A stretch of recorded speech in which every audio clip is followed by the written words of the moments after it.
Hello, hello. Still feel like it's Sunday even though it's Saturday. And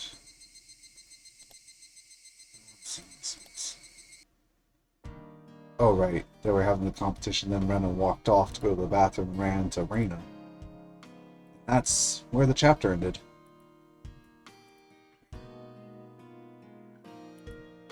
So I guess we're back to Keiichi's point of view. Oh right, because Rena had on pink text to show it's her. I don't want to see any sweets for at least 3 days. Ugh. You tried a little too hard, Keiichi-kun. Rena ate a massive amount of desserts too, but her stomach seemed to be just fine. I think girls have 4 stomachs.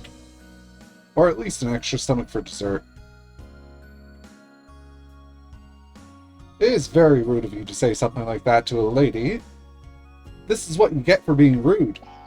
Bam. Ah. Satsuko had poked me very hard in my bloated stomach. Stop it! Please don't poke my stomach. I'm going to throw up. Satsuko and Rika-chan grinned mischievously upon hearing that. A chill ran up my spine. Why were they smiling like that and walking towards me so gleefully? No, stop it! You cold-blooded demons! Ho ho ho! This is a once-in-a-lifetime opportunity. Do you really think I'd let it slip away? Me?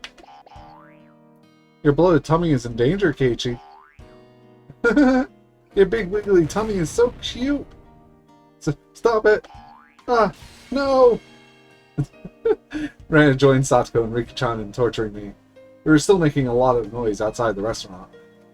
I desperately blocked my stomach from their attacks, but someone else hit me from behind.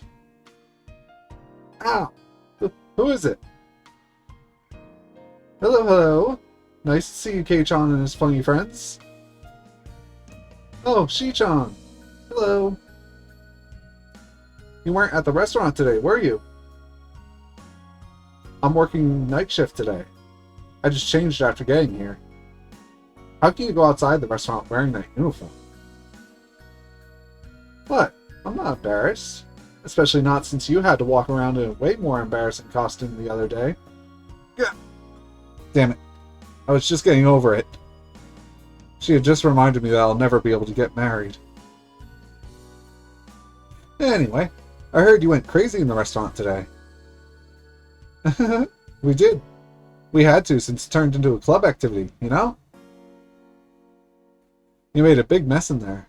It looks like Sis felt guilty, so she's helping the waitresses clean up the store now.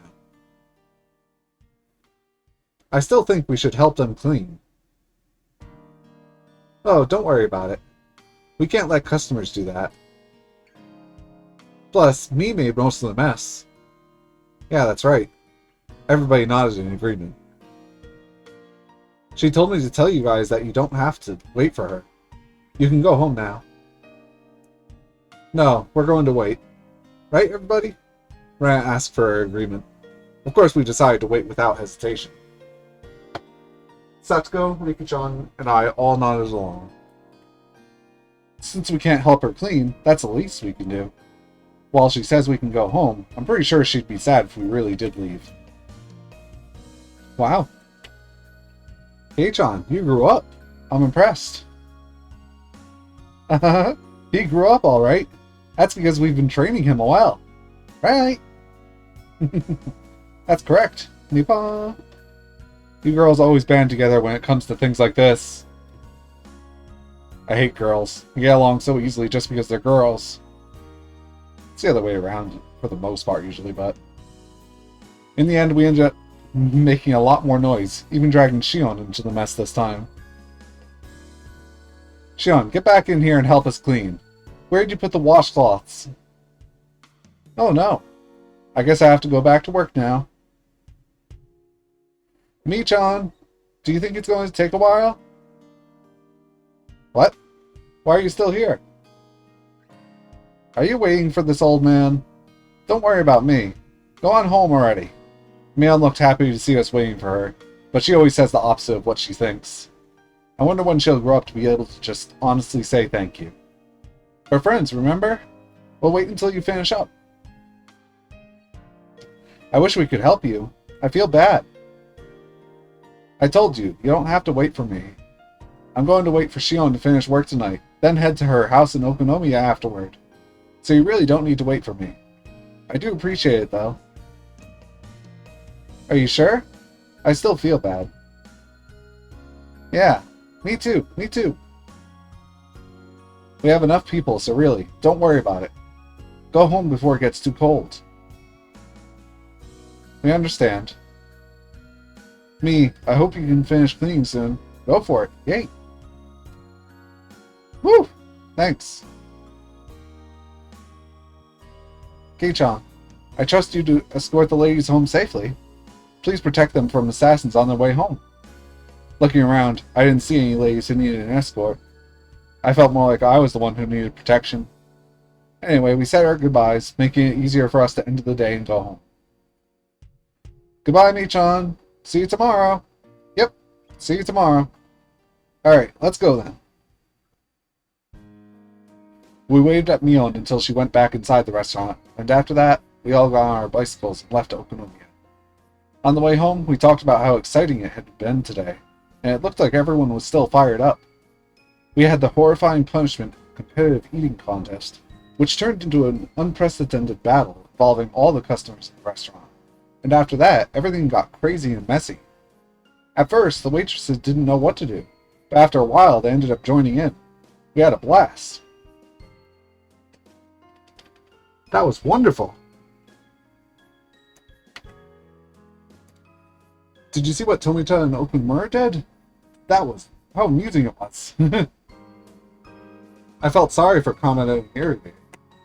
So did I, but didn't you think my speech was great? Speech. Everyone in the restaurant was on my side after that. Keiichi, you might have been somebody really important if you were born in a different era. What, this idiot? He's much too full of himself. An idiot will always remain an idiot, no matter when or where he is born. If he was born 100 years earlier, he might have gotten printed on bills.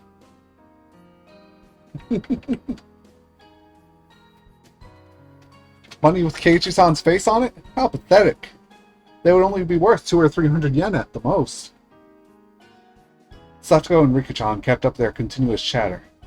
I was a bit tired after the day's events, so I just listened quietly. I noticed the wind was getting colder. Our shadows were getting longer as well. Satsuko and Rika-chan still had a lot of energy left, but what about Rena? She'd been very quiet. Maybe she also had a stomach ache from eating too much. I looked at Rena to see. However, I was wrong. Rena was... I didn't really know how to describe it. She looked very satisfied. She looked like she really did have that much fun. She looked like she was as happy as she could ever be. I could tell all that without her saying a word. When I looked at her, it made me realize that the word fun wasn't enough to describe what we did today. Seems like you had a lot of fun. What about you, Keiichi-kun? I had a blast too. I wish we could have as much fun tomorrow and the day after tomorrow too. I feel the same way. I wish from the bottom of my heart that the time we spent in the restaurant today would last forever. Wow, it's kind of poetic. Don't you agree, Keiichi-kun? Rena didn't notice that I made fun of her. I might have been a little tactless. Suddenly, I regretted having said it. I totally agree with you. But, you know something? Today's not the only day that's filled with happiness. The cool wind blew through her hair. She smiled at me. For some reason, she looked very mature. Her appearance made my heart skip a beat. Every single one of our days in Hinamizo is a wonderful, precious, and irreplaceable day full of happiness. Including the boring days when our club activities get cancelled. Rena, you think about things in a very mature way. No, I don't. Honestly, I'm still not done playing around yet. Maybe it's just because I'm still excited. Rena laughed, and that made me laugh too. Satsuko thought that we were laughing because we said bad things about her, and she started bugging me about it. Once again, we made a lot of noise like we always do. Well, Satoko and I are taking this turn here. Rika, why not walk with them a little further and turn where the tobacco store is instead? Did you forget our night light burned out? Without that, it's too dark for us to sleep. But, oh, that would be quite the problem. Oh, I see. You need to go to Makino-san's general store. Then I guess we'll say goodbye here. You'd better take this turn or you'd have to go a long way around. Makino-san's general store? Oh, right. That's where it is. If they wanted to make a stop at the store before going back to the shrine, turning here would be the quickest way. Okay then. Bye, Rika-chan. Bye, Satoko. I'll see you tomorrow. See you tomorrow. Farewell, Keiichi-san. Farewell, Rena-san. See you two tomorrow. Bye-bye. Rika-chan and Satoko waved at us many times, then took the narrow path through the field. Once the noisy girls were gone, it went especially quiet all of a sudden. It even made me feel as if the sun had set in an instant. I could see my house by now, which everybody called the My Bar Mansion. I didn't notice it earlier because of how fired up we all were. My stomach was about to burst. The growling in my gut felt like thunder. My body must have been paying the price for me acting like an idiot earlier. There was no way I was eating dinner that night. And nobody had dinner tonight. I'd need to tell my mom before she started cooking. But before anything, I had to get to the bathroom. My stomach was churning. Oh boy. It really didn't sound good. We got to the place where I'd always meet Rena in the morning and say goodbye in the evening. I really did have a lot of fun today. Me too. Are you feeling okay, Keiichi-kun? No. My stomach is growling. I guess I just need to get some rest. You need to train your stomach, huh? You ate about as much as I did. How did you fit all that inside your tiny body? That would be a woman's secret. Rena giggled and tried to avoid giving me an answer. She'd probably hit me if I pressed her about it. If she punched me in the stomach, I'd throw up for sure. So, I decided not to go any further. Goodbye, Rena. See you tomorrow. Yes, see you tomorrow. You know, I used to live in the city. Yeah? I never managed to enjoy each and every day like this before. But after moving to Hinamizawa, you know? I think I found happiness. I feel the same way. I moved to Hinamizawa a year ago. I can't believe I'm as happy as I am and spend every day having as much fun as I do. I see. I'm sure tomorrow will be the same. That's right. We had so much fun yesterday and today. So tomorrow will be the same. With all the fun we have every day, I sometimes feel like I'm going to trip and fall sometime, and it kind of scares me. You fall when you fall no matter how careful you are. That's why I believe we have to enjoy every moment as much as we can. You're right. We gotta enjoy every day as much as we can. Well, it's probably time to go. Please say hi to your parents for me. Well, I still have a lot of energy left. Oh, so I'm going treasure hunting. What? Are you going there now? You sure are resilient. I'm impressed. What about you? Would you like to come along? I found a new trash pile that I haven't dug up yet. I might find something totally cute in there. I'm sorry, but I gotta pass. Besides, it looks like a storm's brewing. A brew's storming. I think you should go straight home too. Oh, I usually find something cute when I've had a wonderful day like today. So I'm going there just for a few minutes. I felt sick enough that I didn't feel like going with her. If I felt better, I would have gone treasure hunting with her for sure. She didn't want to go home yet because she didn't want the fun day to end. That's exactly how I felt too. I understand. Bye then. I hope you can find something cute. Yep. Thank you. Bye-bye. That reminds me. Chapter 3 used that yesterday and today type stuff. So that means something's going to happen soon. Yesterday and today, someone wasn't here, but now they are. Keiichi-kun waved over and over as if he didn't want to say goodbye yet. After a while, he was gone. Well, I had to go too, because I was going to go treasure hunting. I love cute things.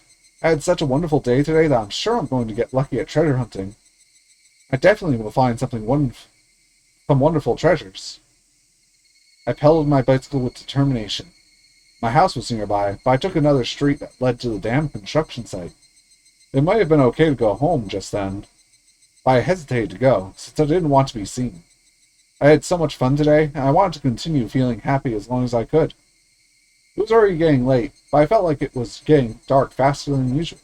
Just like Keiichi-kun said, the clouds in the sky were growing darker. It might start raining hard. But that doesn't mean I have to go home already.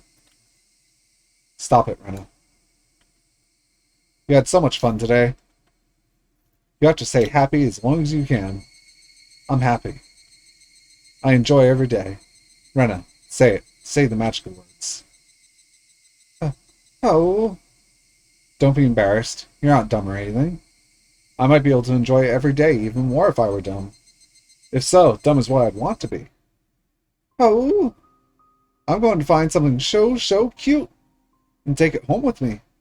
There, I said it. I'm sure I can find something cute. As long as I believe it's cute, anything can be that way. I should fill my heart with happy memories of today and yesterday. I should look forward to the happiness I'm going to receive tomorrow and the day after tomorrow, too.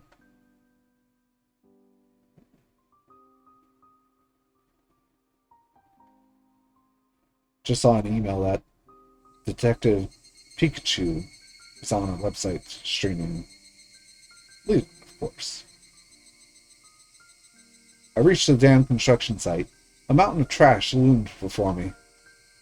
I parked my bicycle and walked down the morning mountain of trash and scrap. This place is my castle. It would be incredible if anyone else came to this mountain of trash. I've come here many times and I usually stay for a long while, but I've never seen anybody walk by. This place is the village's blind spot. I heard that many people came here all the time during the dam wars, but it was abandoned after that. Villagers no longer need to come here, and some people even forgot about it entirely. Remember back when we cared about illegal dumping? Not anymore, we don't. It seems like they dump trash here at midnight, but I've never seen a truck actually dumping trash at least. If they dumped new trash more often, it'd give me more time to kill. But it looks like it's not going to happen for a while. I walked down the slope of the trash pile, all the way down to the bottom, and headed behind another pile. Nobody ever comes here. I've come here many times and I usually stay for a long while, but nobody has ever come to mess up this place. Not even the other kids from my school come here. They all believe that the arm of the manager of the construction site is buried somewhere in the trash piles, and they also believe the whole place is haunted. They told me that a ghost with one arm still wanders around here, looking for his missing limb. Sadly, I haven't seen the ghost either. I'm not scared. In fact, I'd rather like to meet him. I wouldn't mind helping him find his arm. If he's feeling lonely, I'd want him to be my conversation partner. There's a station wagon buried in the trash pile. It doesn't have tires, but other than that, it still looks like a station wagon. This station wagon is my secret hideout. Unfortunately, the sliding door and rear doors don't open. So, whenever I want to get in, I have to enter the car from the passenger seat and crawl into the back from there. Of course, I take off my shoes at the passenger seat. When you look at it from the outside, it's just a dirty, abandoned car. But on the inside, it's nice and clean, because I had swept it out and decorated it a little. That took me a long time. The back seats are lying flat because I wanted to have as much space as possible. I found a mattress in the trash pile and put it into that space instead. It was a bit dirty, so I brought a bed sheet from home and covered the mattress with it. I put my favorite cushions on top, and with that, it turned into a perfect bed. I put cushions and stuffed animals everywhere. That's not all. Look at this. I have a bunch of sweets here, too. I have a bag of fruit candy in 4 different colors, and some cookies. But they're going bad. I'll have to throw them away. My bear-shaped water bottle was empty. When I come here to spend some time on Sundays, I usually bring this water bottle with some sweetened tea in it. I have a box of tissues, a flashlight, extra batteries, and other daily necessities in here. I also have a few books to read in order to kill some time while I'm at it. I have this. What do you think this is? Look. Ta-da! My hideout is suddenly lit up, thanks to the table lamp. There's an electric outlet on the side of an old nearby construction office. I thought they'd have cut the power years ago, but to my surprise, I was wrong. Electricity is still being supplied to the outlet. When I found tons of extension cords, I came up with the idea to connect them all and make the electricity come all the way to my hideout. Genius. Now I can spend time here comfortably with some sweets, books, and lights. If I wanted to, I might be able to spend a night here. But I may catch a cold since it gets very cold at night. See, this is a very nice hideout, isn't it? At first, I thought somebody would find it and mess with it. But that hasn't happened so far. That's because nobody comes here, and everybody forgot about this place. That's how this place became my perfect secret hideout. Fortunately, I ate so much today that I'm still full. I can tell them that I was playing with my friend at her house and ate dinner there. I'm going to stay here for a while and relax. And I'm going to treat myself. I loved the water gun battle yesterday. My heart had been pounding when I fought one-on-one with Cage-kun. I also had great fun at Angel Mort today. I'd never experienced such a crazy game with so many people in my life. I was still feeling the after effects, and I was sure I'd have a dream about it tonight. That was why I wanted to bask in these happy feelings. That was why I'm going to treat myself in here. I should take off my shoes and stretch my toes. I should cherish the time when I can be myself. Once I took off my shoes, I felt so relaxed that I didn't want to put them on again. I played all day today and I was very tired.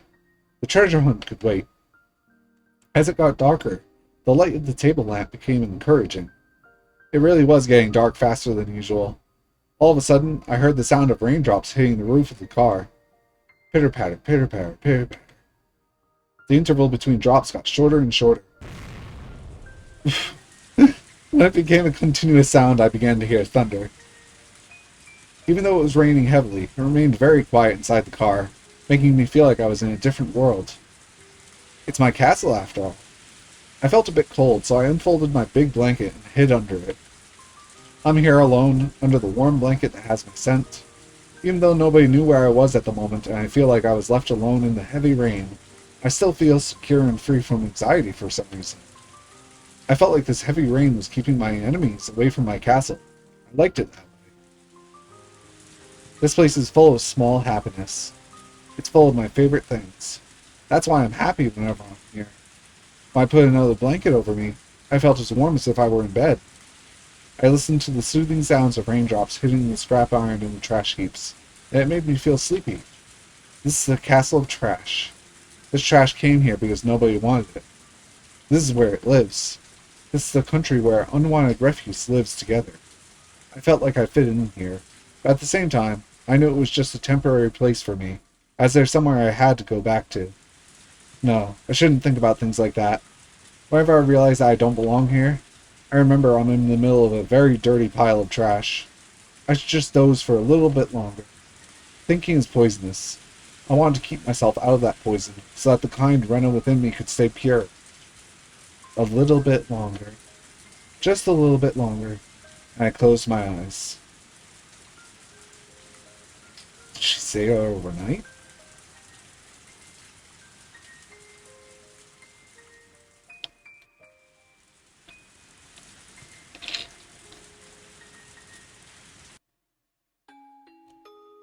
Flashback? Yep. My mother was a very busy woman. The harder she worked, the more her work was valued, and she kept getting promoted. She sought to go higher and higher. She was always shining. She was my hero.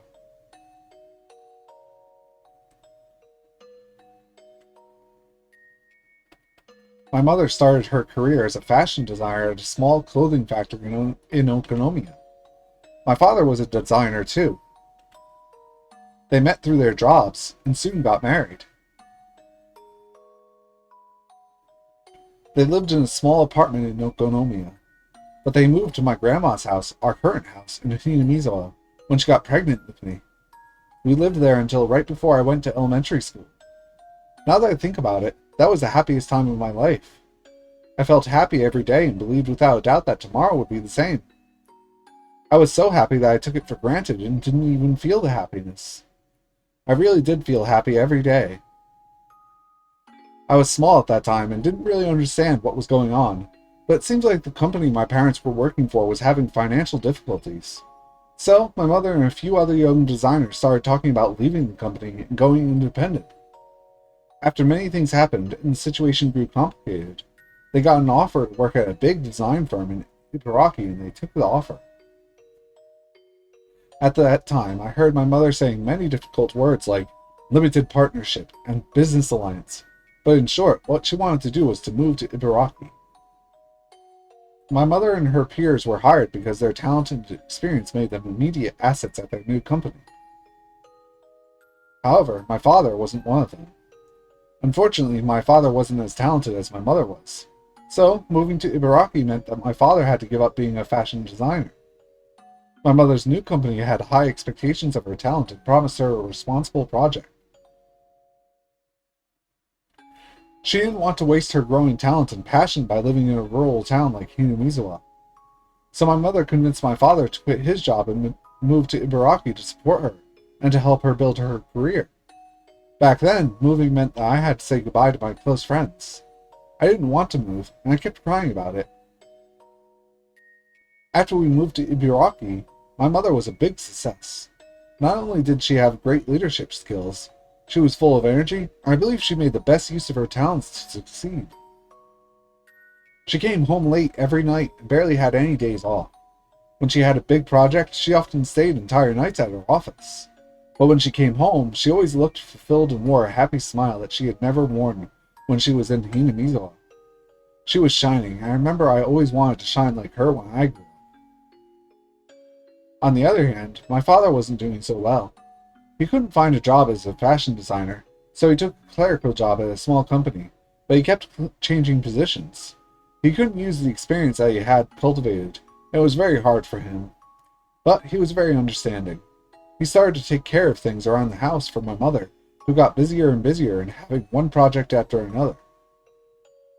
He cleaned the house, did the laundry, and came to my school events. However, he couldn't cook.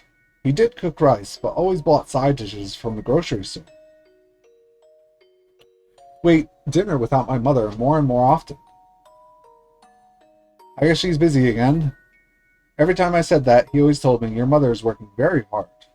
So let's support her, Reina. That was what he always told me.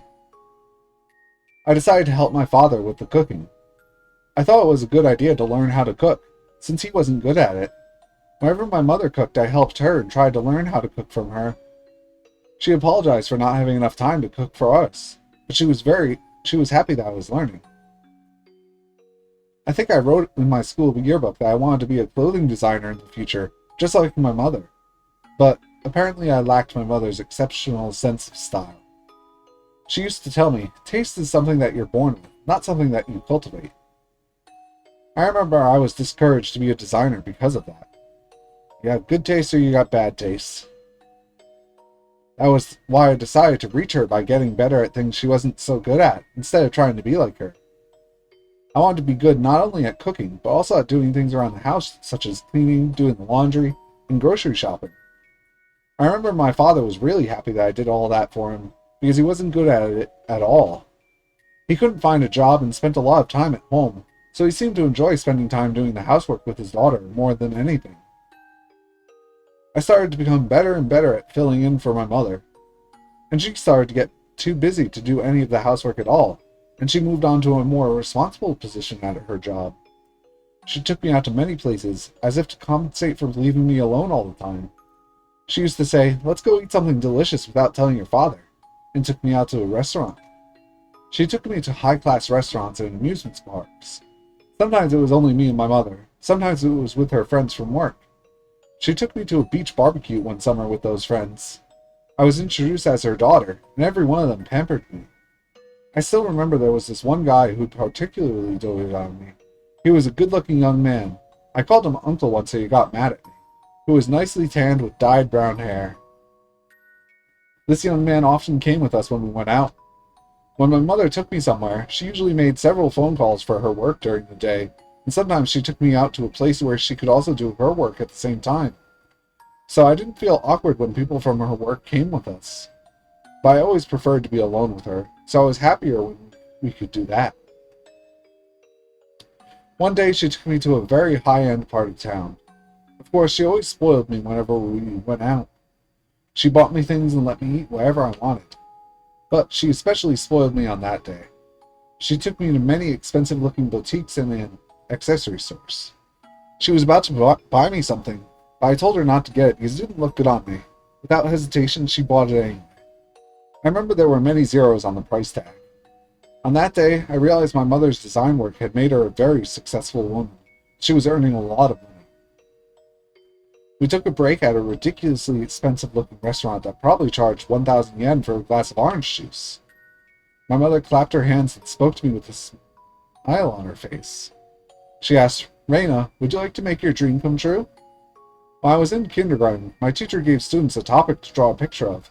The topic was my dream, and I drew myself eating a mountain of fruit parfait all by myself. What my mother meant to say was that she was going to make that dream come true for me. It was a normal day. It wasn't my birthday or anything. But since my mother always spoiled me when we went out together, I didn't feel awkward about it at all, and I accepted her offer with a happy smile. There were 5 or 6 of fruit parfaits in front of me. I remember it looked exactly like the world I drew, and I felt like I was floating in that dream. It was too much for us to finish, but we dug our spoons into it as if we were playing in the mud, and we really enjoyed eating it together. It was my first time to experience getting full by eating only fruit parfaits. I remember I was very happy. I enjoyed tasting the happiness of chatting with my mother. Reina-chan, do you remember the man who went to the movie and had dinner with us last time? Are you talking about Uncle Akihito? Oh, well, I can't call him that or he's going to hit me. Reina-chan, do you like Akihito-san? I hate him. He always teases me. That's because he likes you. You got along well with him at the barbecue. Well, I get along with him every now and then. Every now and then. My mother laughed. I didn't know why she brought up the subject, but I didn't really pay attention to it because I was too young. Now that I think about it, she was breaking the news. I just didn't notice it. Reina-chan, who do you like better, your father or me? You. It wasn't that I hated my father or anything, but I thought giving her that answer was appropriate after she spoiled me so much. If I said I'm going to live in another house away from your father, which of us would you like to live with? Huh? I'm thinking about divorcing your father and getting married to Akihito-san. At that time, my mother was a very successful woman. I didn't know this at the time, but she was drafted by a headhunter to work at a bigger company, where she was promoted to a higher and more responsible position, one where she could bring out the most of her talent. Of course, the position wasn't the only thing she gained. Compared to my father's low salary, my mother was earning enough money to support a family of 3 and still have some left over. I'd kind of realized it from the way she spent money. The greater a position she achieved, the more she spent time with people at her level. All of them were bright and talented.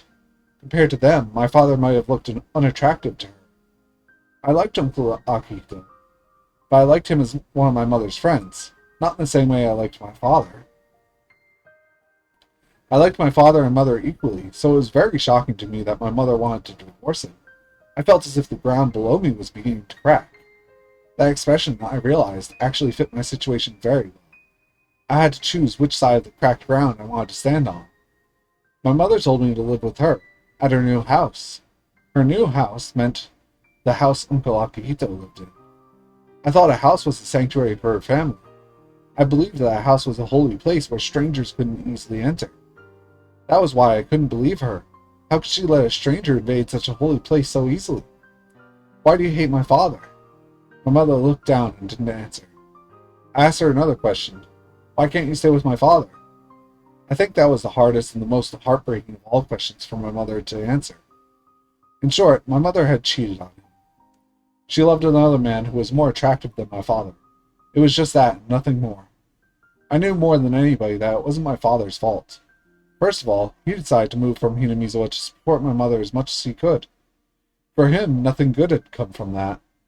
Actually, I think he had a very tough time since we moved to Ibaraki.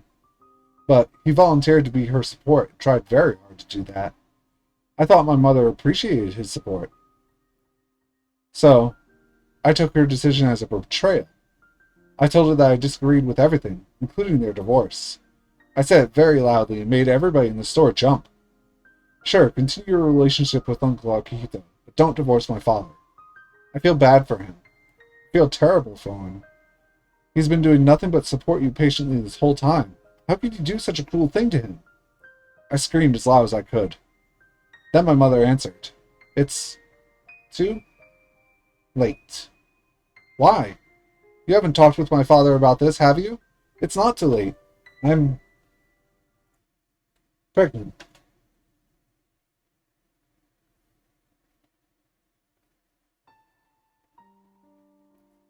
I don't know whether my mother actually told him about the divorce in person. A middle-aged woman who called herself a lawyer came to the house several times to talk to my father on my mother's behalf. She sometimes called him too. My father begged the lawyer to let him speak directly to my mother many times, but it never happened. I could tell by the way they talked that he had no clue when my mother told him she wanted a divorce. Well, again, I'm not even sure if she told him in person. The lawyer told him not to meet my mother, not to call her at work, and many other things too. To top it all off, she told him not to see my mother ever again. He wanted to talk to her. He called some of their mutual friends, but he only found out the name of the guy she was having an affair with and nothing more. He asked me, "Do you know the guy?" I told him, "I do." I also told him that he was a funny guy and had given me candy many times. I'll never forget how he looked at me when I told him that. He hit me for the first time. He hit me so hard that his handprint stayed on my cheek for a while. Then he fell on the floor and cried loudly. And then I started to cry too. I didn't cry because he hit me. Uncle Akihito was kind to me, so I liked him and talked to him out of courtesy. No, that wasn't it. Girls had to be kind to everybody. That's why I thought. But I was wrong. I learned in this world that there are people you should be nice to, and enemies you shouldn't be nice to. There's the music again. The enemies are the ones who would destroy my life with their very existence. Whether they mean to harm me or not doesn't matter. They're like weeds growing in a flower bed. Dandelions are innocent, but they take all of the nutrition from the tulips from the soil. That's why we have to pull them out. The dandelions did nothing wrong, but they're the enemy. Enemies are bad people. That guy was a bad person. I shouldn't have accepted him. I should have rejected him with everything I had. By doing so, I might have been able to disrupt their relationship. By doing so, I might have been able to make my mother feel like their relationship was not going to work. If I tried to do so, my parents wouldn't have had to break up. My father and I cried together, but we cried for different reasons. He must have cried because it happened so fast and didn't make any sense to him. I cried because I regretted that I let it happen when I had the chance to prevent it. My father stroked my cheek and opened his mouth to apologize, but he couldn't speak and just cried with me.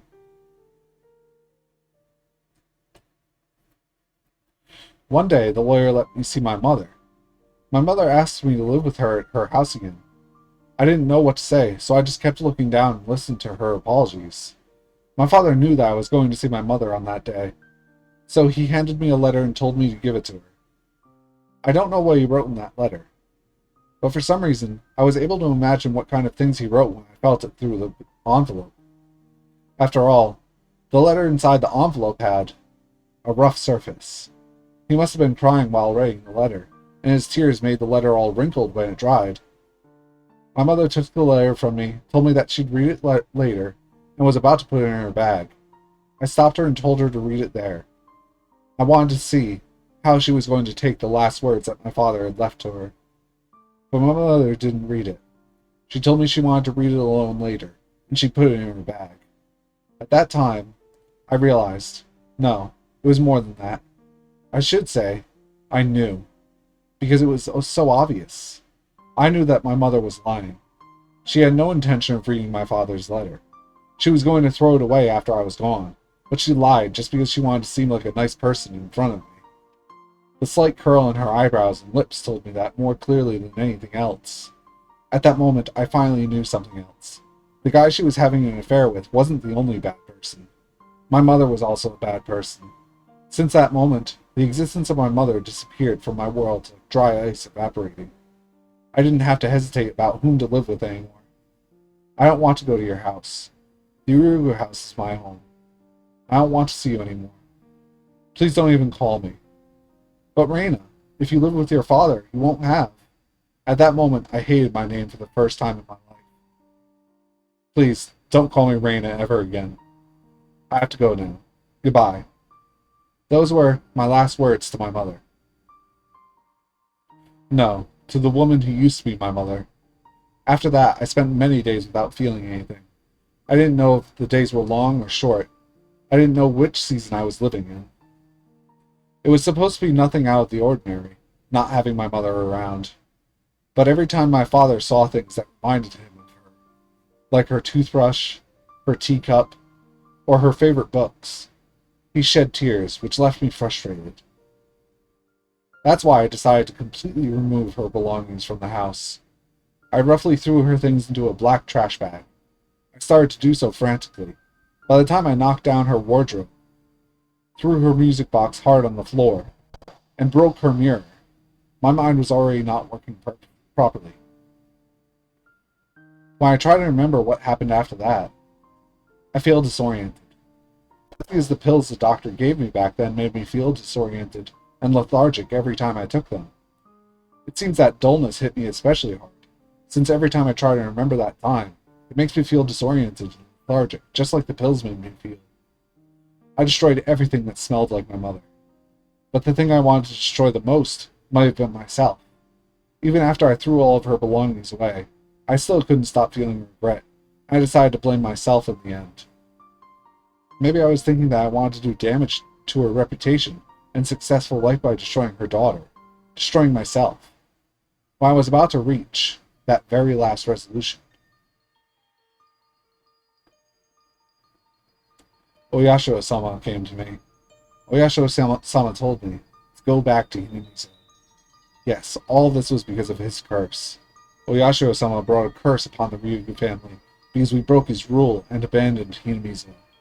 After I figured that out, everything started to make sense to me. All the crazy things that happened after my mother was gone. The curse of Oyashiro-sama did all that to us. It was Oyashiro-sama's voice that was telling us to come back to Hinamizu. That's right. We should have stayed in Hinamizu. Everything went crazy because we moved. We had to go back to Hinamizu. I started feeling disoriented again, and a dull pain ran through my head. It might be a scream from within me telling me not to push myself too hard to remember any further. The house where we used to live in Hinamizu was still there. My grandma already passed away, and the house was the only property she left for us. I remembered that I used to live in Hinamizu, but all I remembered was that it was a village that I used to live in until right before I went to elementary school. I remembered the atmosphere of the village, too, but that was all I remembered. I forgot the streets and even the names of close friends I used to play with.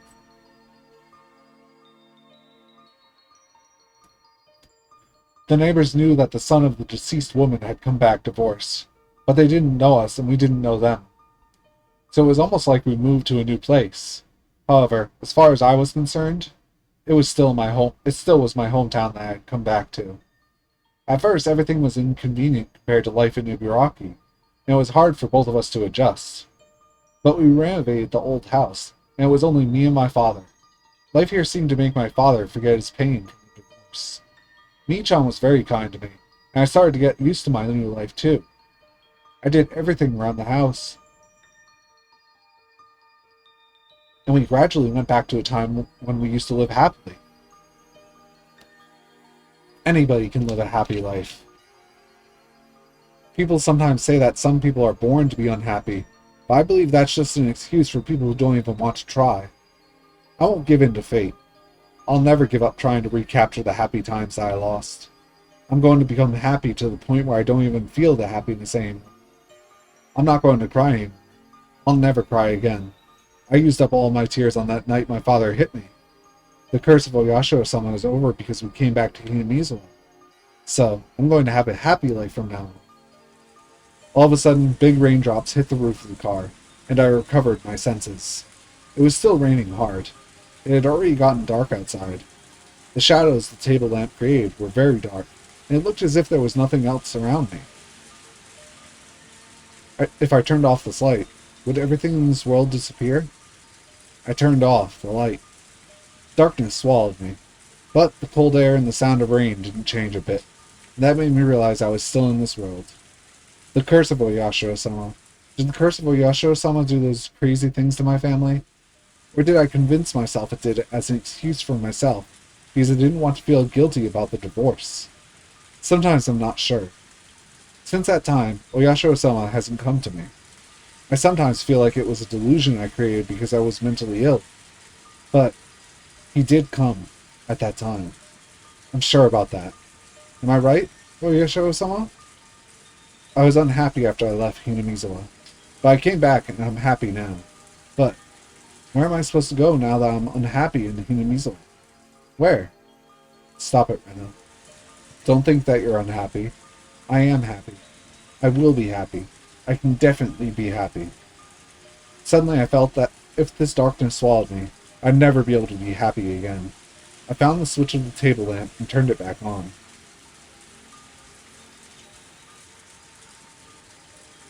When I looked at the clock, it was already past 11 p.m. I had to go home. I wouldn't have time to prepare my lunch for tomorrow. At least I'd have to set the timer on the rice cooker. It didn't look like the rain was going to stop anytime soon. I looked out of the window to see the rain, but could only see my reflection. I talked to that reflection in the window. I'm so glad that my father's happy. He'd been acting like he was dead for a long time. The smile on his face is a good sign that he's regaining his former happy life. He became miserable because of me. That's why I don't mind doing things for him until he regains his smile, and we become truly happy. When I stay here alone for a while, it gives him some time to be alone with her. Plus I don't have to fake a smile. But then, my reflection in the window tells me, Rena, you're such a good girl. You're kind to everybody and love them equally. You can make anybody like you. But, did you forget something? In this world, there are people you should be kind to. And enemies that you have to reject with all you've got. I thought you learned that lesson. No, don't listen to her. My reflection is always mean. She always says mean things and makes fun of my worries. But she always tells me things I can't say myself. Let's go home, Rena. To your home. Forget about the mean Rena in the mirror. I was a bit hungry by then.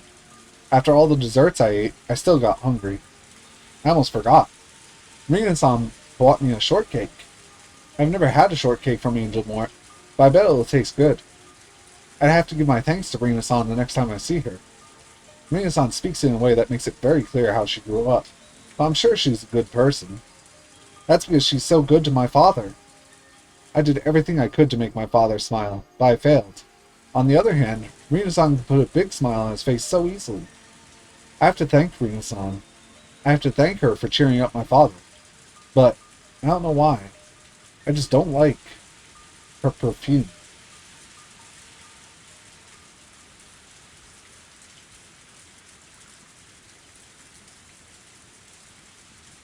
I've just been yawning and yawning, that's it. Ooh, tips. Tips. Summer picture diary from her childhood, maybe? Today I went to a swimming pool with my mom. Uncle Akihito came with us too. I don't like him because he's sometimes mean to me, but he's a very kind and funny old man. He told me to call him Daddy for that day because he was going to play with me at the pool like he was my daddy. My mom called him Daddy, so I did too. Uncle Akihito looked very happy and gave me a lot of money. My mom looked very happy and made me happy too. I want to play with him again. I hope my dad can come with us next time. Well, that was short. I opened the window, placed my cushion nearby, and prepared to enjoy the weather. But she came over and disrupted my peaceful evening. She always ruins my time of solitude. You look pleased. Oh, that's right. You ate lots of your favorite sweets today. This girl loves sweets more than anything. I like them too, but I can't eat like she does. It'd give me heartburn if I ate the amount she ate today. So who's talking about this? Placement cushion chamber.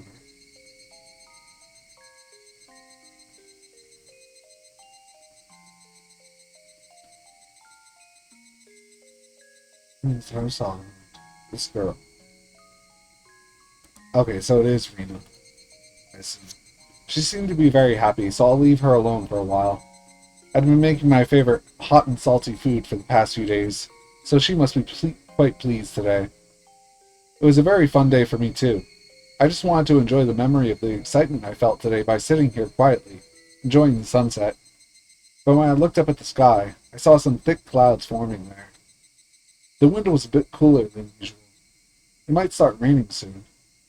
People say that when deep-sea animals come up to the shallows, it's a sign of a big earthquake or a tsunami. We saw a very rare fish that dwells in deep water in the shallows today. Just as the ancient stories of sea monsters say, people hate deep-sea animals and tend to interpret them as omens of a disaster.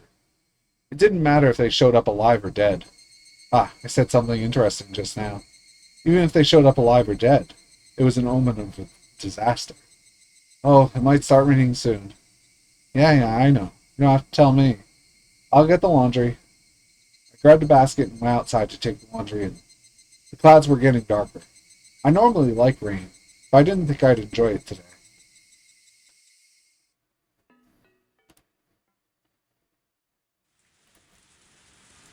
Will it be raining still, or...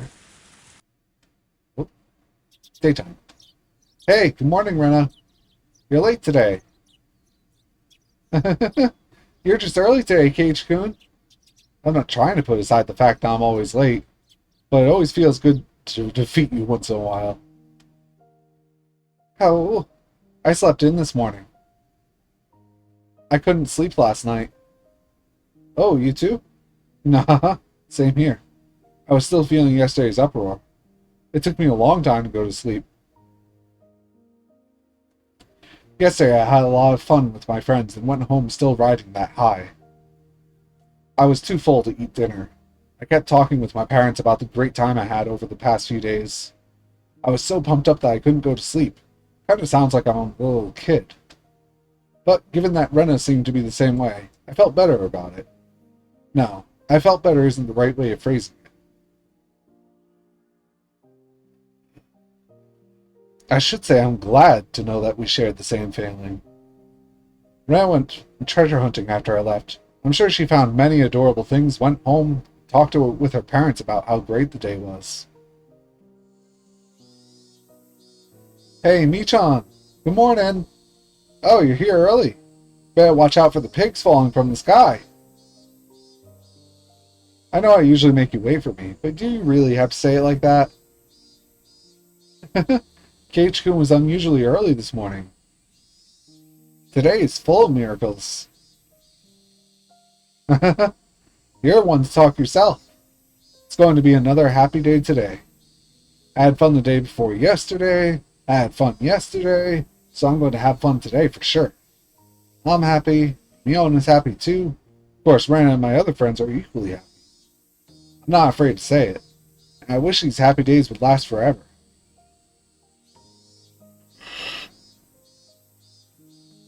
Hey Mion, where are we playing today? What, for club? I don't know yet. Rana, do you have any ideas? Let's see. We've been playing athletic games for the past few days, so I'd say something not athletic. You're right. That's a very good point. Our club is not only about athletic performance, is it? Of course it's not. Our club members have to have brains, skill, and brawn to boot. So why don't we play some tabletop games today? Everybody was early this morning. We could enjoy our walk to school for once. After a while, we started talking about the upcoming festival. They told me that the festival is called Watanagashi, and that it's the biggest event of the year in Hinamizo. Yesterday, my relatives gathered at my house in Okunomiya, and they started talking about you, Kei-chan. What? Me? What did the great people of the Sonozaki family talk about? Well, my uncle Yoshiro is the store manager of Angel Mart, and he saw your performance yesterday. He really likes you now. So I started asking the others if they had heard of you. I found out that most of them did. They said you're famous in Hinamizawa. Famous? Doesn't sound like they meant it in a good way. I'm probably more infamous than them because of the punishments you made me do. It's not only that. They said that you blend in well, that you're full of energy, that you're a little bit reckless. They say it's rare for a young man in this era to have all those qualities. They were very impressed with you. I felt a bit embarrassed to know that people I haven't even met were speaking well of me. And so, they want you to do something at the Watanabe Festival. You like to draw people's attention, don't you? Hey, don't assume things and don't decide anything without me. Don't you know I'm a quiet, lonely guy who loves to be alone? Lonely guy? You mean Cherry Boy, don't you? What's a Cherry Boy? Oh, Cage-kun, what does Cherry Boy mean? Whoa! Stop talking about nasty things. Ladies don't talk about things like that. We really were still feeling the after effects of yesterday. Mion and I made a lot of noise teasing each other on the way to school. Rena watched us and laughed happily. Satsuko and Rika-chan were already there when we arrived at school. They were also full of energy. Tomita-kun and Okumura-kun were too. From that, I can tell that they also had a good time yesterday. Everybody has been having a good time, really. In Hinamizawa, everybody is happy. It hasn't even been a year yet since I moved here, but... What is it? Well, I'm just glad that I moved here. What's wrong, Kei-chan? You're being sentimental. I understand. I understand exactly how you feel. You feel like everything is perfect. That you've become happy since you moved to Hinamizawa. I think this village has some kind of power to make people feel that way. Are you happy, Rena? Yes. I'm happy every day here in Hinamizawa. Yeah, me too. But, hey, don't leave this old man out in the cold. Let me in on the conversation, too. The sky was clear, and the few thin clouds were pure white. The cries of cicadas were telling me that summer would be coming earlier than usual. Watanabe is just around the corner. I'm sure we'll have great fun at the festival, too. There will be more and more fun days to come. I'm sure of it. Summer is just around the corner.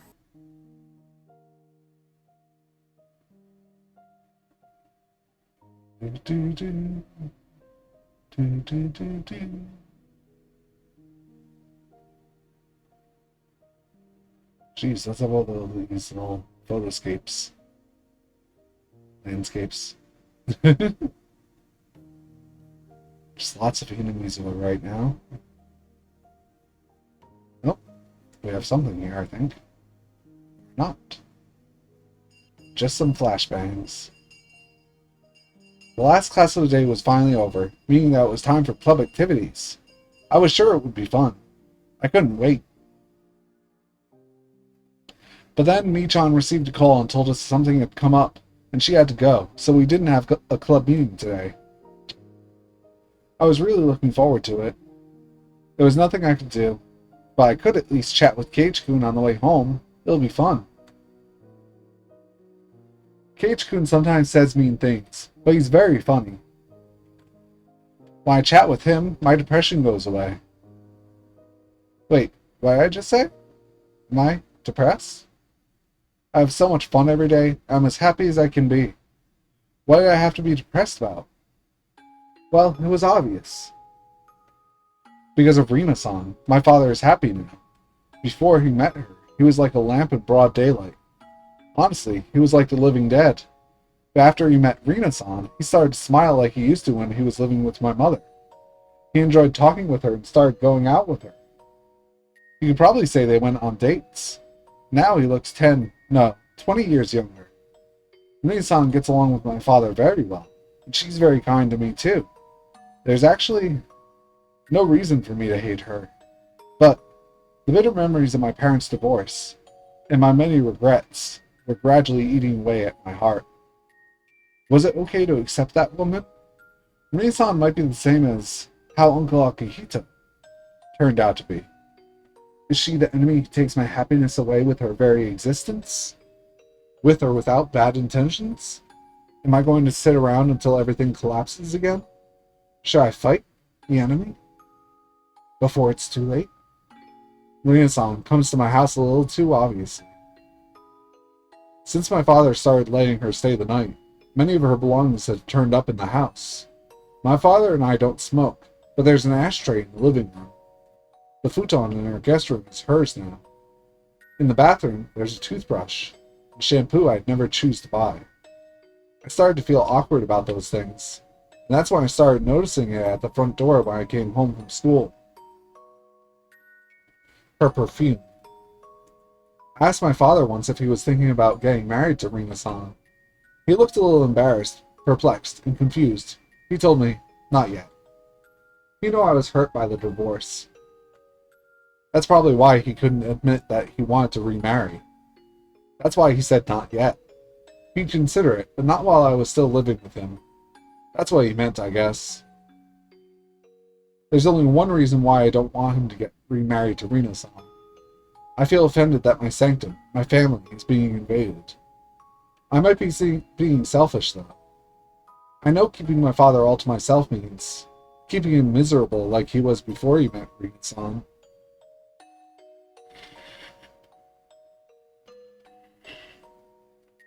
He has a life to live too.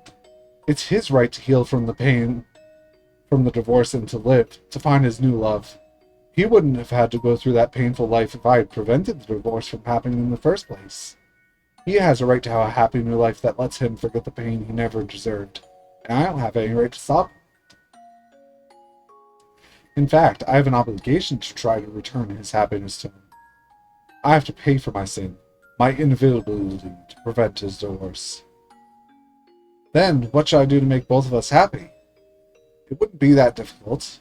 All I'd need to do would be to give my silent approval of their relationship. My father tells me he won't get remarried while we live together.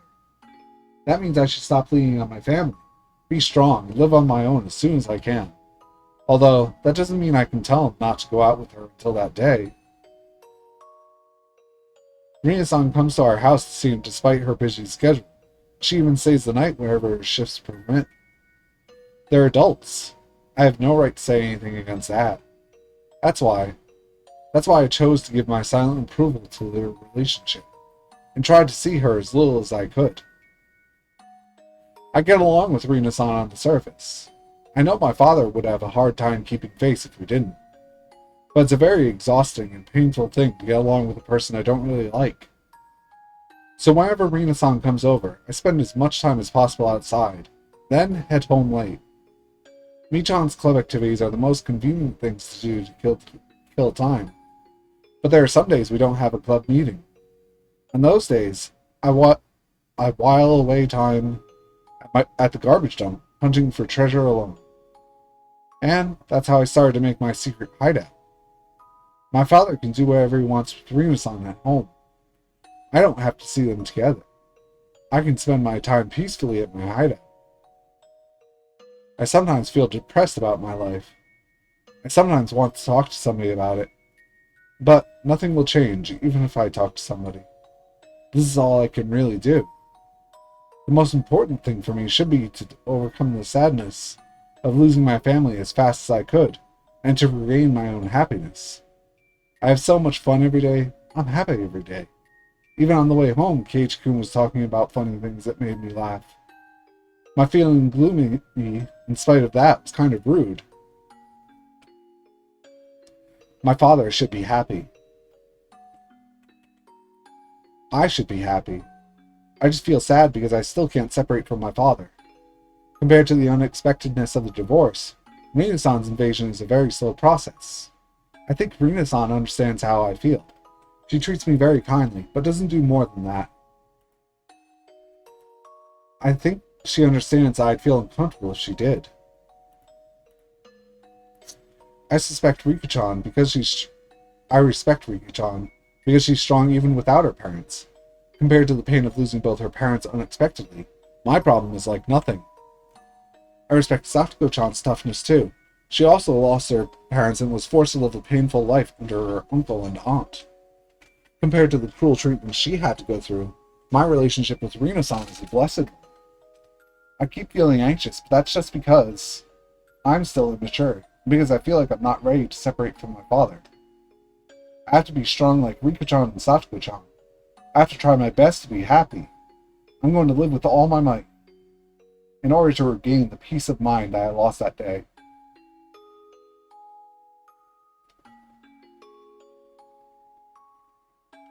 My assumption that I'm not happy is just a mistake. I should appreciate the wonderful days I spend with my wonderful friends. Just by realizing that I'm happy, the world shines so brightly. Listen, listen. It was just so cute, and so I screamed, I'm taking it home with me. I bet you did. You're an expert at making the most out of every day. I am, aren't I? I feel very fortunate to have a wonderful life and wonderful friends. How could I be unhappy? You're right. In Hinamizawa, nobody becomes unhappy. Everybody stays happy. Hinamizawa is free from misfortunes. He should have stopped right there, but he just kept going. I'm jealous of you, Rena. I wish I could be an idiotic optimist like you. Hell, it sounds like you're insulting me. But if that's why I need to make every day wonderful, I wouldn't mind. Would I? I don't have any worries. I feel like I do, but that's just because I'm immature and still want my father's attention. Come on, say the magical words. It'll cheer you up. Oh. Didn't make sense to say it now. But I was going to say it anyway, because this is my magical phrase that always cheers me up. Oh. I'm taking it home with me. What's wrong with you? That's so like you, but still. That's right. This is me, Rena. I'm not Reina. Reina still wants her parents' attention. Rena is a goofy and carefree girl. She knows that every day is full of happiness, and she has the kind heart to appreciate it too. I should forget about icky things. I should live a wonderful life free of anything icky. Icky starts with the I, and that's why I got rid of the I in Reina. So, I'm curious about the Japanese there, even though I can't read it properly. So let's take a look. Oh. Did I think I chose the this, sorry. Yeah. So I got rid of the E from the yeah. Not go to Huh. Simple and it works. Oops. Please, thank you. I'm going to recapture the happiness I lost when I left Hinamizawa. I will overcome any pain and hardship. I can be happy, because I got rid of icky things. I'm sure there are only incredible things waiting for me. Oh, incredible starts with the I too. I was almost home, and when my house appeared, I noticed something different there. There was a truck parked in front of my house. There was nothing on the back of it, but I can tell it brought something here, because I saw some cardboard boxes, blankets, and ropes on the ground. From the front of the house, I heard voices of two young men saying, "Well, we'll be going now." They passed by as I walked towards the front door. They were wearing some kind of work uniforms. They looked like delivery people. My father was about to close the door when he noticed me. "Hey, I'm home." "What's going on?" "Oh, Reina, I have a surprise for you." My father looked to be in a good mood. I didn't know why he was, but whenever he smiled like that, I just wanted to smile back at him. His eyes used to look like those of a dead fish no matter how hard I tried to smile at him. But these days he could put on a big smile just to surprise me. He has been literally coming back to life since a year ago when he moved back to Hinamizawa. No, since he started dating Rina-san. When I see him smile like this, I'm happy. But at the same time, I feel confused because I don't know whether I should thank Rina-san or not. Look, doesn't it look great? He took me to the living room. He was probably expecting me to go all, oh, and ah. So whether there was something in the living room or not, I was ready to go, oh, and ah for him. Wow, what? What is this? What did you do? I tried to sound excited and surprised. He was standing behind me, probably smiling with satisfaction at hearing my excited voice. I, on the other hand, was desperately trying to understand what was going on. For a moment, I thought I was in someone else's house. You see, the living room had been completely redecorated. The furniture we had was all basically from the former house in Higurashi. My parents bought most of the furniture when they got married, so it was all old and a little dirty. Some of them still had crayon scribbles I drew when I was very little. But all of that was gone. Everything in the living room had turned a pastel color, looking very sophisticated, like the rooms you'd see in soap operas. The new carpet looked very tropical. The new curtains matched with the carpet. The new sofa looked very expensive. The living room in general looked like a resort hotel. The channel switch of our old TV was broken, and we used to have to use pliers to change channels. But it was gone too, replaced by a new one with a big screen. The room's lights had also been replaced by nicer looking ones. The living room looked like a totally different world under the new fluorescent lights. This looks great, Dad. What made you do this? I did it to get a fresh start. It's been a year since we moved here. I thought it was time for me to reboot and finally start a new life. I suggested redecorating the house once in order to cheer him up, because he was still in pain after the divorce. But he wasn't interested at the time. He didn't want to get rid of the old furniture he had chosen with my mother, because he still couldn't get over her, even though she cruelly broke up with him. I wanted to suggest it again when the time was right. I never thought he'd do it on his own initiative.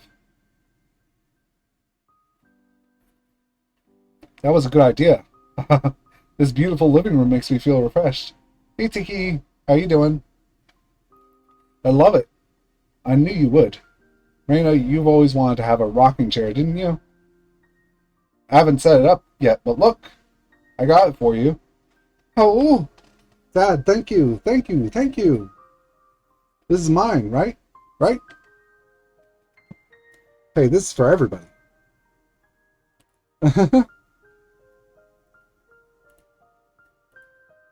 I understand, but I'm not going to get off the chair once I sit on it. My father explained the details of his redecoration proudly. He told me that he only did the living room this time, but he's going to redecorate all of the rooms. He sure had become more active. There are some parts about the redecoration I didn't like, but I still thought it was great because it made him happy. I found the old furniture outside in the yard. Are you going to throw them away? Yeah, I think we should. A delivery company is coming later to pick them up. Getting rid of the old furniture means putting an end to my mother. I hated the furniture because it smelled like my mother, and I tried to break everything once. I understand why my father wants to take this opportunity to get rid of them. But, for some reason, this new living room makes me feel like I no longer belonged here.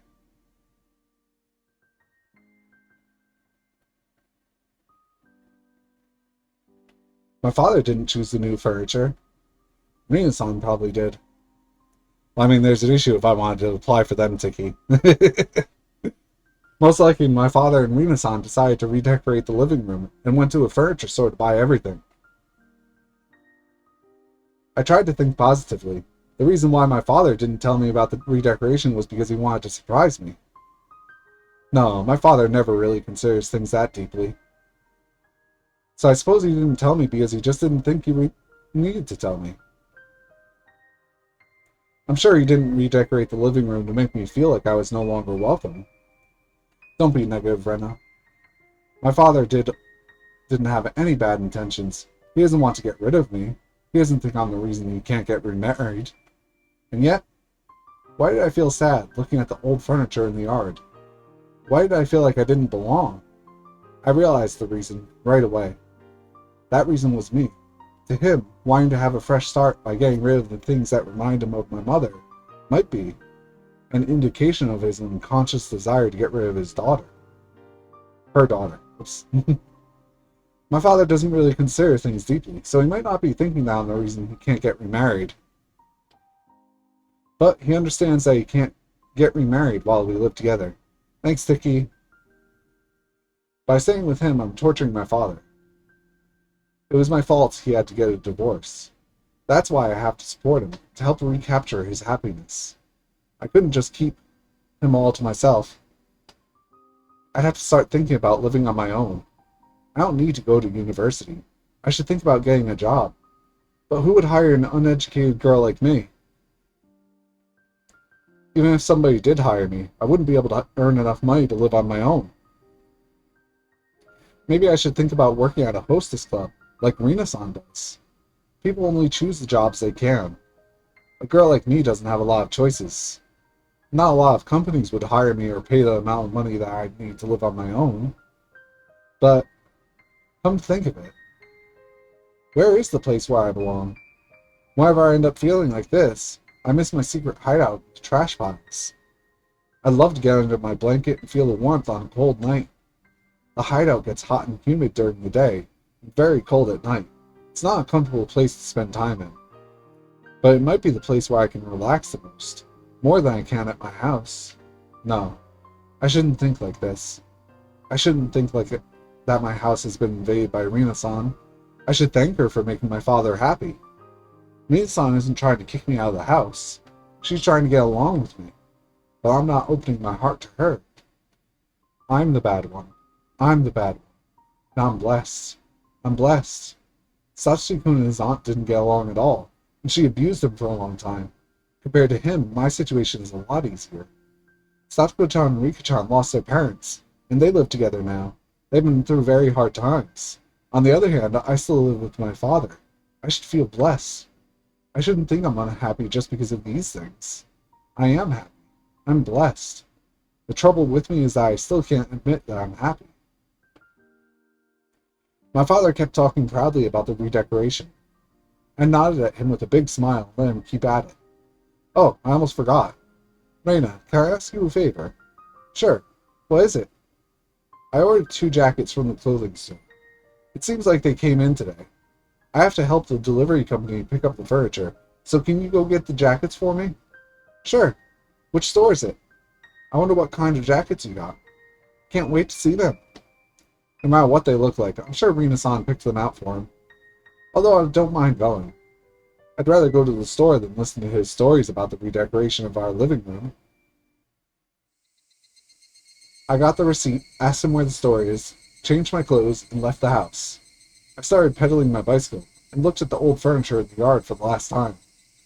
They used to be the object of my hatred, but for some reason, they now made me feel sentimental. Is it because I still regret the loss of my mother, even though I hate her? I couldn't let poisonous emotions take over my heart. I understood that in my mind, but I just couldn't get rid of that feeling. The old furniture wasn't the only stuff that was kicked out of the house. There was also a lot of junk that I brought home from the landfill. My father was probably going to throw that away too. He doesn't like the junk I collect. He'll probably let the delivery company take it all together with the old furniture. Just like an animal that rubs its scent on its home in order to feel secure. I collected all the junk in order to make sure that I could stay here. No, that's not it. I wanted to bring them to my house because they were abandoned by their former owners, and they needed a place to live.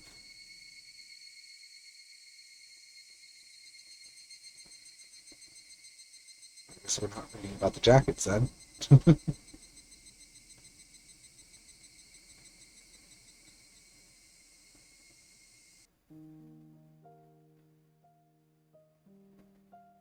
Oh, I am. The store where my father ordered jackets from is a fancy boutique. It's hard to believe my father would shop at a store like this on his own. I could tell right away that Rina-san took him here. I handed over his receipt to the cashier. A short time later, the store manager came out wearing a perplexed look. Ryugu-sama, I'm very sorry, but it seems like the truck carrying your jackets is stuck in traffic. It should be here soon, though. He said that the driver called a while ago, told him he just got off the highway, would be here in about an hour. I didn't need to know all the details, but he explained them to me anyway. I asked him if I should come back tomorrow. He insisted that I should wait because the truck would be coming shortly, and he urged me to take a seat on their sofa. But I didn't really feel comfortable waiting there, so I told him I'd be back soon and left the store. I wonder if there are any fast food restaurants nearby. I might have to go all the way back to the station. I looked around and found a coffee house. The glass on the door was black, so I couldn't see inside. But there was a poster saying the price for a cup of tea is lower than normal for women on weekdays. I'd just be going to get a cup of tea to kill some time. It should be okay. But still, I hesitated to go inside before opening the door. Her first impression of the coffee house was the smell of cigarettes. It's normal for coffee houses to be filled with cigarette smoke. It's like a requirement. But Rena still regretted her decision. While she was thinking about leaving, the proprietor spoke to her brusquely and showed her to a table. Rena gave up on the idea of leaving and sat down. The atmosphere in the shop was far from a clean, normal coffee house where you would go to simply enjoy coffee and cigarettes. It was more like a place where vulgar people would hang around. Rena didn't feel comfortable at all. But what bothered her most was the laughter of a man and a woman sitting together in the very back of the shop. Her table was behind a planter, so depending on how one looked at it, one could say she was in the spot most protected from their laughter. But Rena looked as though she wanted to leave as soon as she finished her tea. The bell hanging from the entrance door rang, letting her know a customer just came in. It was a little surprising for her that a coffee shop like this could draw in so many customers.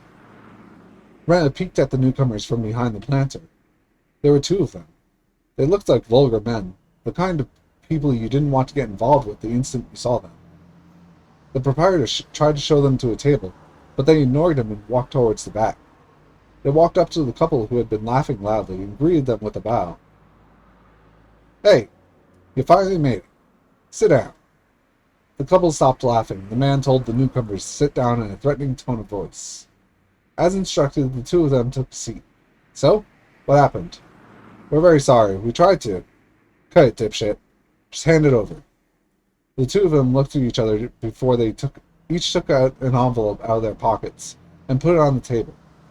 The man roughly grabbed the two envelopes and tore one of them open. Inside there were many wrinkled 10,000 yen bills bound in a bundle with a rubber band. He opened the other one to make sure it also had cash in it and then threw it to the woman. "Count 'em."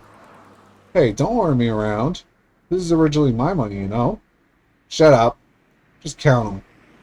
The man yelled at the woman. She licked her thumb, looking annoyed, and started counting the cash expertly. The two newcomers hung their heads while she counted. Lighting a cigarette, the man waited for her to finish counting. "Good, it's all here." The woman said that after flicking through the last bill. The newcomers looked relieved. The man, however, didn't look satisfied as he stared at the bundle of the bills the woman was holding.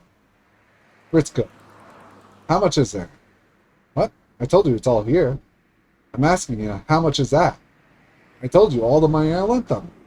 "No, idiot. I'm asking you if they paid you the interest." The man and Ritsuko yelled at each other. Even though they were making all that noise, the other customers acted like they didn't hear anything. "Hey boys, there's only 2 mil in here. What's going on?" The two of them were trying to find some excuses to make. It seemed like this behavior had touched the man's nerves, as he started looking furious. "What the fuck is this? I asked you what's going on. You better stop talking." His angry voice echoed through the shop. He hit the table hard and dropped a glass on the floor. The noise thickened the tension in the atmosphere. "We're very sorry. Being sorry doesn't give her the interest, does it? I don't mind calling the police to solve our problem, you know? Please don't." The two newcomers must have been in an extremely vulnerable position. They bowed so deeply that their foreheads almost touched the table. "I called you all here because I thought you wouldn't want me to involve the police. But then you act like you don't fucking care. We're sorry. We're very sorry." While you could pity them, the newcomers looked as vulgar as the man threatening them, making it hard to decide whether you feel sorry for them or not. After a while, Ritsuko opened her mouth as if to offer them help. "Techchan, don't be so mean to them. I'm sorry, my guy gets mad easily when money's involved." "You don't have to add the money part. I'm getting ticked because they're bitching at you." Geez, saying those stupid things won't get you anything. Mm. The man pulled Ritsuko roughly into his arms, and frantically kissed her lips without caring about the other customers. Their kiss wasn't like the lovely ones that normal couples would share. It looked obscene instead. He let her lips go to take a breath, kissed them again, and repeated that for a while. After a while, he finally got bored of kissing and let her go. He gets really mad when it comes to me, too. He's impossible. So what? This woman's like a part of my body. Putting dirt on her means putting dirt on me. Whoever tries to do that is in for a bloodbath. Do you remember the guy with the comb over? I forgot what you did to that guy after you took him outside. Why? I remember him. He challenged me wanting to take it outside. He said he did karate, so I got a little excited to see what he had. I punched him in the stomach, but then he just kneeled down on the ground. I was disappointed, so I took his pants off and his underwear and made him clean the public toilets with them. See? I'm helping society. I deserve an award for that one. I can't believe you made him do that. You're so gross sometimes.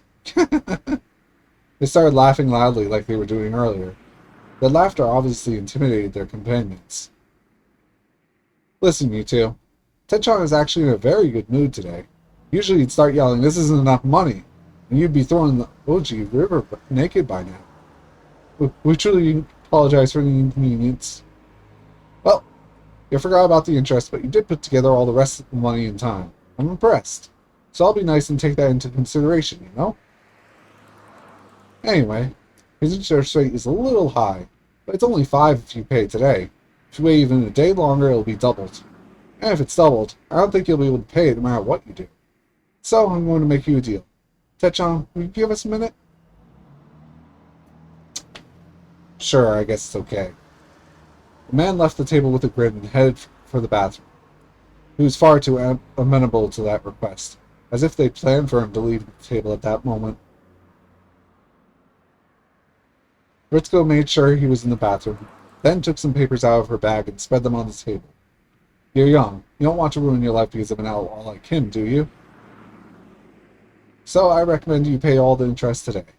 If you do, you can cut your ties with him. We understand that, but we can't get 500,000 yen just like that. I understand. I bet you tried really hard to collect that 2 million yen. I understand there's no one who'd help you out with another 500,000. They must have done their very best to collect even the money they brought today. So it must be impossible for them to collect even a dime from anybody now. They hung their heads and told her that.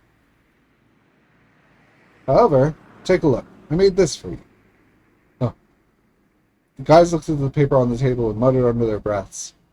You don't need collateral or a joint guarantor for this, so the interest rate is a bit high. But with this, you can take out a loan of 500,000 yen right away. Even this interest rate is a lot better than Techon's. What do you think? It would be easy for anyone to guess what Ritsuko was trying to force them to do. If you show him this with your signature on it, I'm sure he'll let you off. It's your choice, though. If you need a pen, you can use mine. Here. They read the small print on the documents and were stunned by the outrageous interest rate. Ritsuko didn't force them to do anything. She just looked out the window and smoked her cigarette. After a while, the man returned from the bathroom. Hey, did you come to an agreement? They looked at him, steeled themselves, and took the pen. They're going to borrow money to pay your interest. It's only 500,000 yen, so they can pay their debt soon if they work really hard. That's great. I'm impressed. Men get tougher when they have something burdening them. They must have planned this from the very beginning. The man and Ritsuko got what they wanted, and they grinned at each other. There were many things to fill out on the documents, and it was taking them a long time. The man and Ritsuko, already knowing that, started talking amongst themselves. Ritsuko, how's your husband and Hinamizawa doing? What? It's not my husband. What's going on with him? I heard he has a lot of money. How much do you think you can squeeze out of him? Well, you'll be so surprised. I heard his ex-wife gave him a settlement when they divorced, right? But I just found out that she gave him a lot. How much is a lot? He has about 50 million yen in the bank. He's a big spender. Wow, it's real big. So, how much do you think you can squeeze out of him? He has a big crush on me. He buys me anything. Anything. He's not cheap like you. I might get serious about him. I don't think so. Your body won't be satisfied with anyone but me. Mm, stop it, not here. So, what's the plan? I'm thinking about telling him I need some money to get rid of my ex-boyfriend. How much are you going to ask him for? She whispers into his ear. You're a scary woman. Let me know if you need an actor to play for your play. I'll be your scary ex-boyfriend. Excuse me. We finished. Great. Let's bring it over to the loan company. Let's go. Take care of the check, would ya? The man pat them on the shoulders and then walked to the door. Another person was just about to enter. They nearly ran into each other. The man probably wouldn't make way for the person, considering his personality. But when he noticed who that person was, he stepped aside. The person looked as vulgar as all the other men. He was wearing a black suit with sunglasses on. He wasn't that big, but his stern look was very intimidating. It was clear at a glance that he was a gangster, and a professional one at that. The man who was behaving badly earlier looked a little nervous in front of him. As Ritsuko finished the check, she noticed the man in the suit.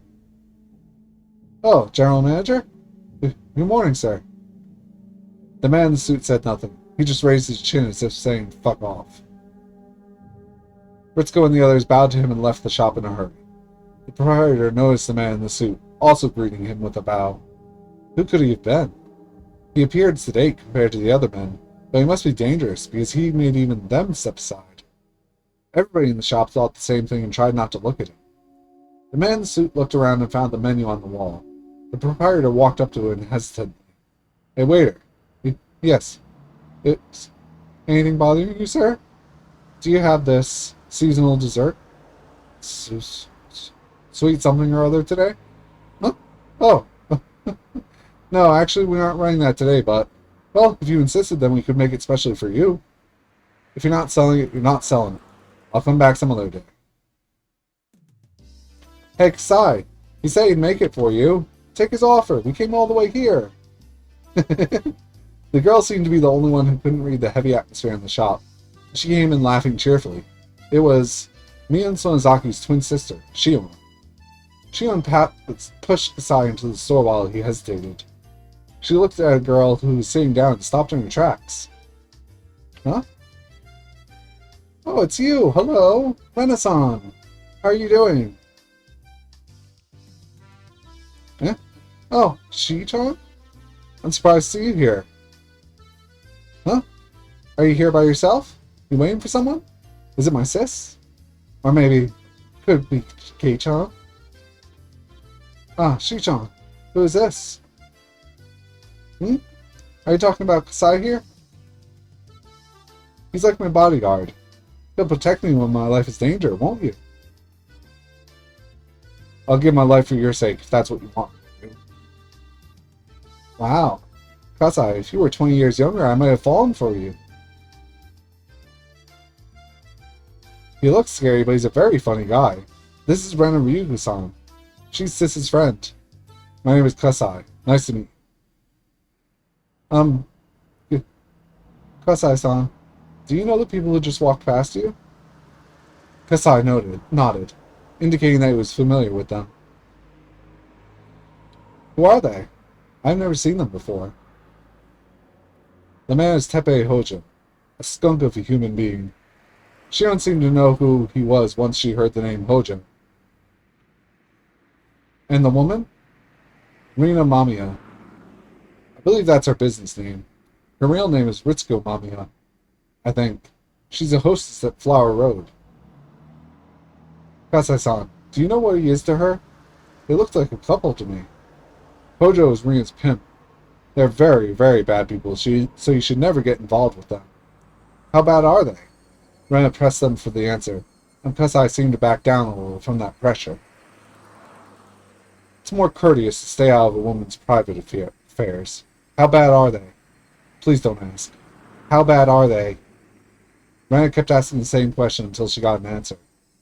She sensed how desperate Rena was and cut into the conversation. Kasai, why don't you just tell her? I don't think she's asking out of curiosity. Am I right, Rena-san? There was tension developing between Rena and Kasai. Shion seemed to be the only one who couldn't read the mood. Kasai finally opened his mouth. They're both skunks, really. I heard that they make a living by gambling and blackmailing people.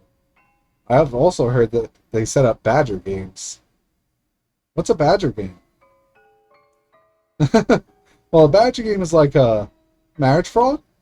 The woman finds a catch, a man who has money, and begins a relationship with him. Then her boyfriend shows up and catches them in the act, blames the guy for stealing his girlfriend, then blackmails him for money.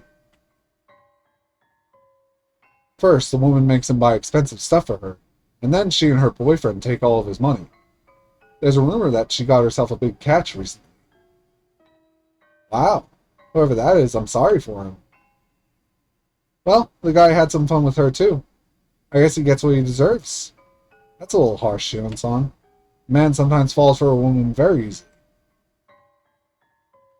Oh, really? I wonder whom you fell for. Vader, bring the dessert to us, please. Wait, where'd she go? She just took her leave. Ren was already gone. The door, which had just closed, looked as if it was the only thing that knew where she went. When I got home, the door was locked. I used my key to get in, and I found a note in the living room. Something's come up, so I have to go. I'm going to eat out tonight, is what the note said. This wasn't the first time he'd done something like this. Each time, he only told me he had to go to Okonomiya for something. But I knew the real reason, because I heard him talking on the phone once. Rina-san must have had some free time between jobs, and asked him out to have dinner again. Together. I heaved a sigh, looked at the new living room I hated, and went to my room. I thought back over what I just heard at the coffee house. I tried to rationalize the meaning of her actions there. Maybe she had to pretend to be a bad person because she was being threatened by the man. But even after the man she called Techon left the table, she continued to threaten the guys and push them into signing the loan contract immediately. If she was threatened to play along with the man, she wouldn't have done that. If she was pretending to be a bad person, she could have shown a little bit of mercy or sympathy when he left her alone with them. It's like holding water in a bowl you made with your hands. No matter how sturdy you make the bowl, water would leak from your fingers. Mercy and sympathy leak out from me. But nothing, not even a drop of water leaked from Rina-san. Her hands weren't even moist. They were all dried up. There was no water that could leak through those hands. Rina-san was threatening those guys as much as the man was. Neither was leading the other along. They were doing it together. That was it. Rina-san is a bad person. My brain cells accepted the idea with applause. After all, I always hated Rina-san. I just couldn't accept the feeling because my father liked her. But at that moment, I could finally accept it. She's a bad person, just like my mother. She's an existence that will ruin everything and destroy my father's happiness just by being with him. But I wonder if my father would understand that Rina-san is a bad person if I told him so. My father likes her so much that he would jump over a cliff if she asked him to. He thinks everything she does or says is great, and interprets everything about her in a positive way. He protects her and praises her without asking him to. I'm not a kid anymore. I understand how a woman can tame a man. It's different from love. Love is about trying to build a relationship. Taming is just a way of satisfying the lust to dominate. She's trying to make him into her slave. Women can deceive men, even my father. They can use dirty methods to ensnare men like they're following a manual. It's the weak point all men are born with. Even with a strong will, they can't resist it. That's why we hate those women who exploit that weak point to deceive men. That's why I couldn't bring myself to like Rina-san. For the sake of argument, let's assume I acknowledged an unreciprocated love like that. But that would only be as long as it was love. If it wasn't love, if it was just a method to threaten and squeeze money out of him, I would never forgive her. I remember their conversation at the coffee house. Rina-san said that my father is a big spender. In fact, I think he spends more money without hesitation than before he met Rina-san. I was happy that he started to regain an interest in going out into the world again, but now I don't know whether I should be happy or not. He controls the money of the Ryugu family overall, but since I do the grocery shopping, he often gives me his bank book so that I can withdraw money. Because of that, I know where he keeps his bank book, his personal seal, and other important stuff. They're in one of his drawers, which he usually locks. I know where he hides the key. I know the combination of the cash box inside the drawer. He might be coming back soon, so I felt a little nervous. But I had to make sure. I opened the cash box, which had some bank books, personal seals, stamps, and unused postcards. I removed everything from the cash box to get at the bank books. Then I found something new. On the bottom of the box, there was a bundle of new 10,000 yen bills. Its thickness wasn't something I could ignore. There was also a paper wrapper that looked like it had been bundling the bills. The wrapper had a stamp that said it was a bundle of 1,000,000 yen. He usually kept some cash at home because it was troublesome to go to the bank every time he needed money. But it was usually around 100,000 to 200,000 yen at most. He's never kept such a big amount of money at home before because he knows it's unsafe. The extraordinary amount of 10,000 yen bills was abnormally intimidating. I tried to open the bank book, but my fingers got numb all of a sudden. Part of me was trying to deny the things I heard at the coffee house. It wasn't because I wanted to defend my father, or even Rina-san. It was because I didn't want to believe my father was the husband in Indonesia the blackmailers were talking about. I opened the bank book. The last time I saw it was about 2 or 3 months ago. It shows countless withdrawals since that day. I probably wouldn't normally understand what those numbers meant, but I felt in that moment as if the 10 different digits were speaking to me. They were a series of cruel digits. It starts with some understandable expenses that I assume represent dinners or something. But then the amount of money starts to become nice round numbers, like a 5 or a 10. I can tell by looking at the dates he withdrew money that he wanted to have a certain amount of cash on hand when he went out with Rina-san. Among those expenses, a big number appeared all of a sudden. It was too much money to spend on a date, hundreds of thousands of yen. I looked at the date of the withdrawal, and I traced it back in my memory. I remembered. Around that time, Rina-san was talking about moving into a new apartment. I know the market rate of rental apartments in Okonomiya. You need to put down 2 safety deposits and 2 payments of key money in order to rent an apartment. That's a lot of money to put in. That amount of withdrawal sounded reasonable now. He paid the whole down payment for her new apartment. After that, big numbers appeared one after another. I could tell they were for congratulatory gifts for her new apartment or something. The numbers got bigger and bigger. It looked like at first he was withdrawing only the amount of money needed, but then he started withdrawing big amounts all at once because he knew he was going to use it someday anyway. The change meant only one thing. He lost his sense of the value of money. The balance kept going down, and I started feeling anxious about what's going to happen if he continued spending money like that. But then I saw a deposit of a big amount of money into the account. Where'd that money come from? There was only one thing I could think of. I opened the other bank book. It was easy, like a puzzle for kids. It was like playing with an easy jigsaw puzzle that comes with huge pieces that you don't even have to put together to see what the whole picture looks like. My father was using money from his time deposits. In other words, the settlement my mother paid my father when she divorced him. To him, it's cursed money. I'd understand if he wanted to use it to get a new love, but that was just an excuse to use the money from his time deposits. Money is money. Even though it's his divorce alimony, it's still important money for our future. Even though it's cursed money to him, that doesn't mean he can waste it. Big expenses start appearing one after another. There are many expenses, upwards of 6 digits. For some reason, I could immediately tell they were for buying electrical appliances and furniture. He must have been buying everything she asked him to. If, from the beginning, Rina-san was only seeing to check if he could end up being a big catch, she must have been trying to find out how much money she could squeeze out of him. And my father bought her anything she wanted, no matter how expensive it was. So she probably thinks of him as the perfect catch now. The numbers in the bank book told me so.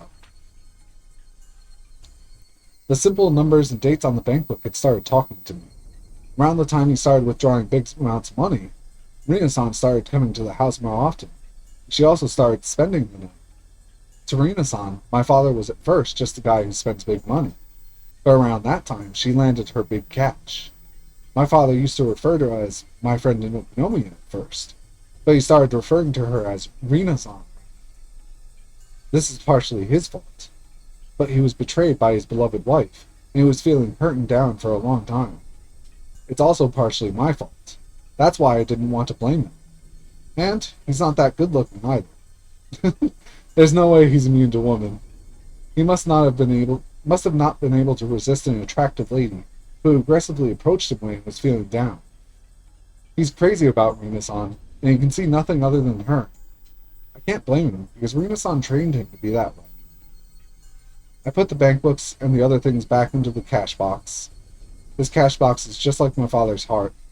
Rina-san is eating up the contents. What should I do? Think, Ryugu. Should I tell him about Rina-san's scheme? No, that probably wouldn't do anything. The whole point of taming an animal is that it won't run away from its owner, even when the door is wide open. My father probably won't leave his cage, even if I open the door. Should I confront Rina-san about her plot when he's with her? The results would be the same. Rina-san would run behind his back. He'd probably try to protect her. If she pressed her breasts against his back, he'd protect her no matter what. I couldn't make this a problem between me and him. First of all, I was trying to get rid of Rina-san for his sake. If we got mad at each other, it would give the advantage to Rina-san. It would be like I was putting myself into her trap. Then, that meant I couldn't make him do anything. If I couldn't make him break up with Rina-san, I'd have to talk to Rina-san directly. So instead of making my father fight, I'd have to fight in his place. But how? That guy, Kasai-san, who was with Shi-chan today, seemed to know the man Rina-san was with. I wonder if I can somehow meet him. He looked scary, but I was introduced to him as a friend of Michan. Michan has a lot of power around here. There's no way he would treat me badly. I wondered if he could tell Rina-san and that man to back off from my father.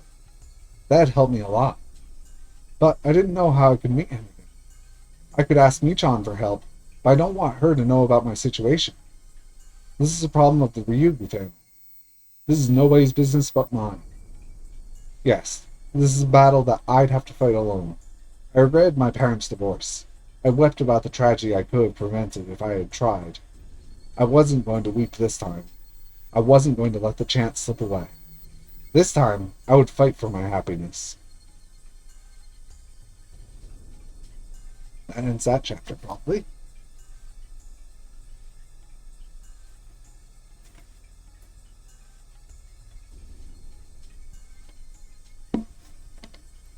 Property estimate.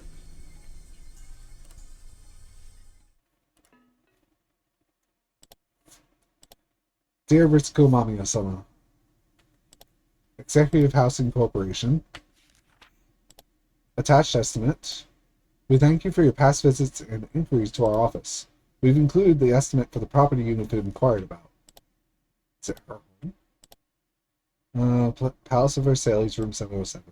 Property code. Oh no, it's the condo.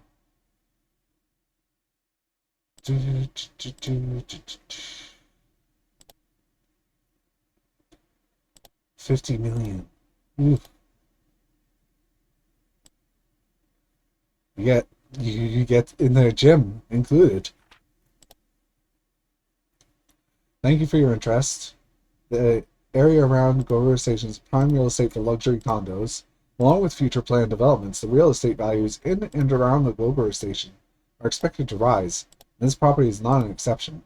As a result, many prospective buyers are interested in this property. Hence, we'd like for you to understand that the selection process for this property will be done via lottery. Also, we also offer celebrity member preferential treatment, granting highly improved chances through additional lottery entries. Please feel free to inquire with our agents for more details to do more gotcha for your real estate.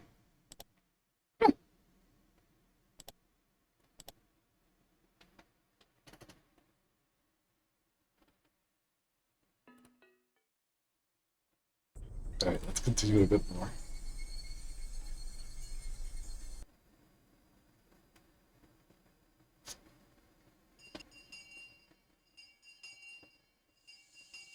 Oh, you're talking about Kasai-san. He's Shion's watchdog. A watchdog? Really? Yeah, he is.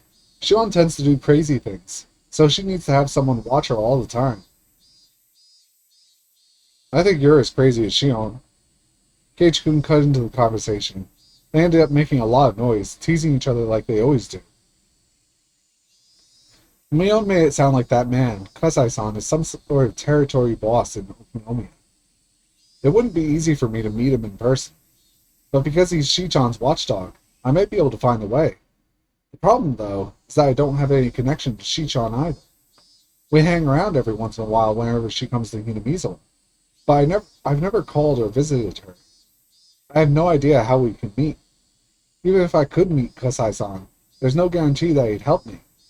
He seems like the kind of person who doesn't like to gossip about others.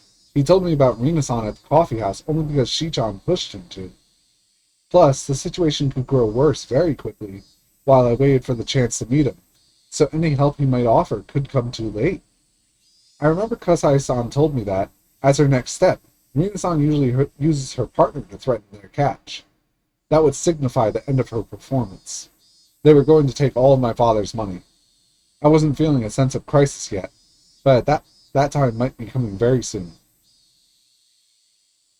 Even as I was at school, taking a class peacefully, that man might already be at the house right at this moment, threatening my father to hand over his bank books. Once I become anxious, I get more and more anxious. I feel a big pressure on my chest as if the ceiling had collapsed on me. Man, I'm so bored. My life is too peaceful. Keiichi-kun talks to me, yawning. Is that so bad? I'd love to have a peaceful life that'd bore me. I don't. I wish some kind of big event would happen, like aliens coming to attack us or something. I'm not saying I'd like to have something like that every week, but at least at the end of every month or so. Oh, and that doesn't include our monthly tests. If aliens really did come, destroyed the Earth, and burned all of Hinamizo, would you be satisfied? Would you? No, that's not what I mean. I'm just saying that I want for some kind of excitement because I'm so bored. He had no idea of what I've been going through, of course, and that's why he says that. But I was still irritated by his insensitivity. I couldn't understand why he wouldn't be satisfied with such a peaceful life. He never has to doubt that today and tomorrow will be as fun as yesterday. I was all too aware that boring and peaceful days could be destroyed all of a sudden. I knew that boring and peaceful days could come to an end all of a sudden because your mom wanted to divorce your dad. I knew that you could feel like you didn't belong anywhere in your own house because your dad had gotten a new girlfriend. Even so, you had to repeat the same kind of day over and over again. That's why I want to live every day happily in order to be prepared when the world comes to its end. I'm jealous of you, you know? You look so happy all the time. I wish I had that kind of skill. You're jealous of me, huh? How do you do it? How do you live every day not being bored, but being happy? If it really is a skill, I'd love to learn how. That's easy. All you need to do is realize. Realize what? There's no way he could realize it. It was probably better that he didn't, because that meant he was truly happy. You just need to realize that your happy days will one day come to an end.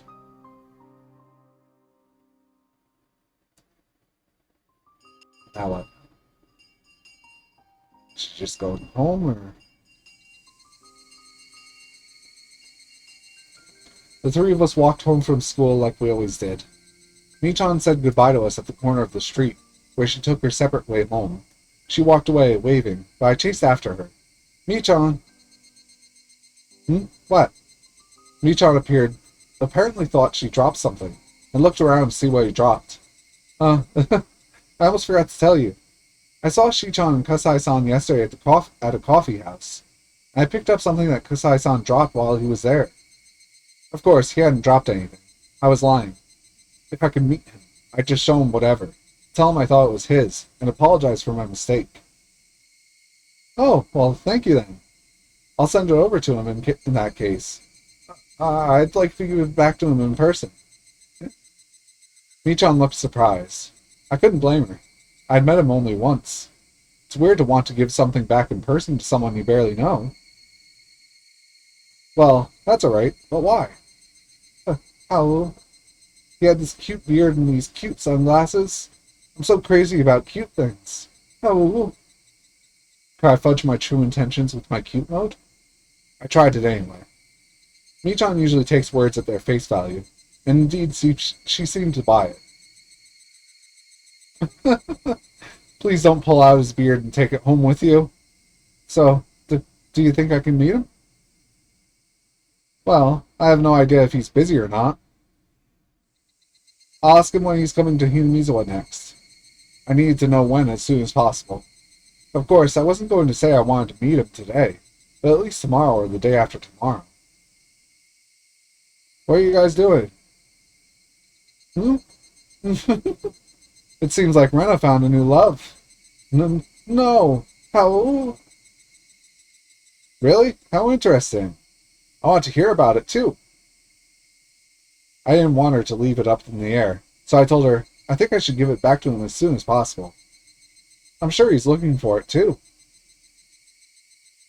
Michan said, okay, and walked away waving.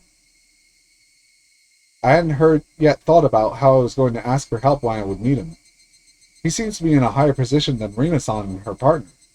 If he agreed to help me, it would be very encouraging. But there was a possibility that he'd tell me he didn't want to interfere in other people's private matters. He could just say the whole thing was another love triangle between a father, his daughter, and his lover. Bye, Rena. See you tomorrow. Yeah, see you tomorrow. I said goodbye to Keiichi-kun and walked home alone. After Keiichi-kun was gone, everything went quiet and my head became clear. What I needed at that moment was quiet time to think about what I should do from then on. I shouldn't depend on Kasai-san to solve my problem. He'd most likely decline my request, so I'll have to think about some alternatives. It's probably better that I just do that. Love triangle between a father, his daughter, and his lover. Those words bothered me, because I've seen an unhappy triangle like that before. That sort of thing had happened to Sachi-kun. Sachi-kun experienced it last year. He fought for his sister in a triangle with his aunt. It was the same situation as mine. I'm trying to fight to protect my father. Sachi-kun fought alone. Nobody helped him. All I did for him was give him my sympathy and compassion. I didn't think I could do anything more than that. I felt sorry for him, but I didn't really help him out. Irresponsibly, I tried to cheer him up, and I probably told him something that I thought would make him feel better, but that hurt him instead. I recently realized how much I hurt him with my insensitivity, because Keiichi just hurt me the same way. I'm going down the same path Sachi-kun went last year. I feel like I'm experiencing deja vu. An unusual repetition. Deja vu. Would that mean that I'd be the one who gets demoned away this year? I should be okay. I wasn't thinking about running away from Hinamizawa. Was I? I wasn't thinking about running away from Hinamizawa, but I thought about running away from my home many times. That's why I made the place I could escape to in the garbage dump. That dump happened to be in Hinamizawa. But what if it wasn't? Running there would be the same thing as running away from Hinamizawa. I shouldn't think like that. Yasho-sama would get mad at me. Yasho-sama is really scary. I saw flickering lights in my head. Oh no. Every time I tried to remember that time, my mind would stop working properly. I remembered the vivid colors of my psychoactive drugs. The flickering lights and clouds started spreading in my head. They were so bright and annoying. Don't try too hard to remember. Don't try too hard to remember. No. I couldn't stop the flickering lights in my head. I couldn't have that feeling. I had to fill my heart with another feeling. Yeah, there was no time for these crazy flickering lights in my head. I had to think about what I should do when Kasai-san declined my request for help. I had to protect my father from Rina-san and that bad man. Wait, why was I still calling her that? Rina is Rina. Rina. She's a bad person who deceived my father and tried to bring us unhappiness. Bad people bring bad things into the world without even doing anything. They're different from the other 90% of people who aren't bad. If you let them loose, they'll even ruin the people around them. When you have one bad tangerine in a box, it spreads its fungus to the other tangerines around it. That's what bad people are like. I couldn't remember how Sachi-kun resolved his love triangle last year. Whoops. But I could still see those flickering lights in my head. They're still flickering. They're still flickering. They're still flickering. They're still flickering. They're still flickering. They're still flickering. Yeah, she dropped the sign from Rena because... Actually, so it's a sign that she disrespects her now. Just as the swirl of flickering lights were making me dizzy, I saw my house. I also saw Rena-san's scooter parked by the side of the gate. The moment I saw the bike, the flickering lights disappeared, and I regained control of myself. Just gonna be right back and feed the cat.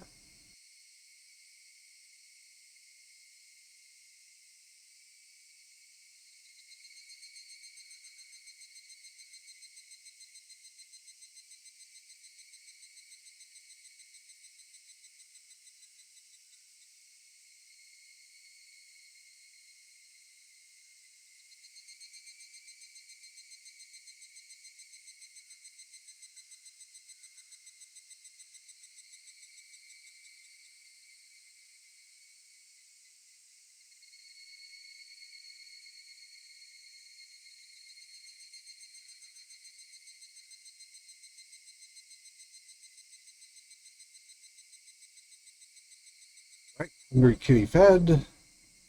Mute is unmuted. The mic is unmuted. Flickering lights. Rina-san spent the night last night.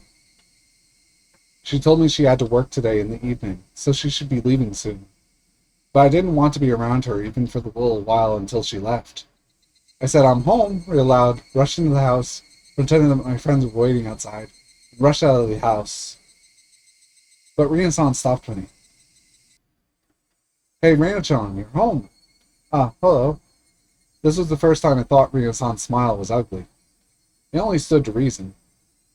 I had realized the scheme was she was hiding behind the smile. I don't think I ever saw her model, actually, so I should check that. Still has a little star down there. And you're hiding one of her hands, so it isn't as bad, actually, for the most part.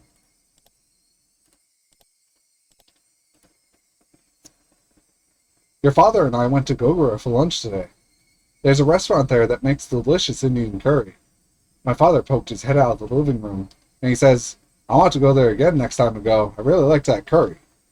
I wondered if he met with me next time, or with me and her. Anyway, I hate it when Rina-san says your father.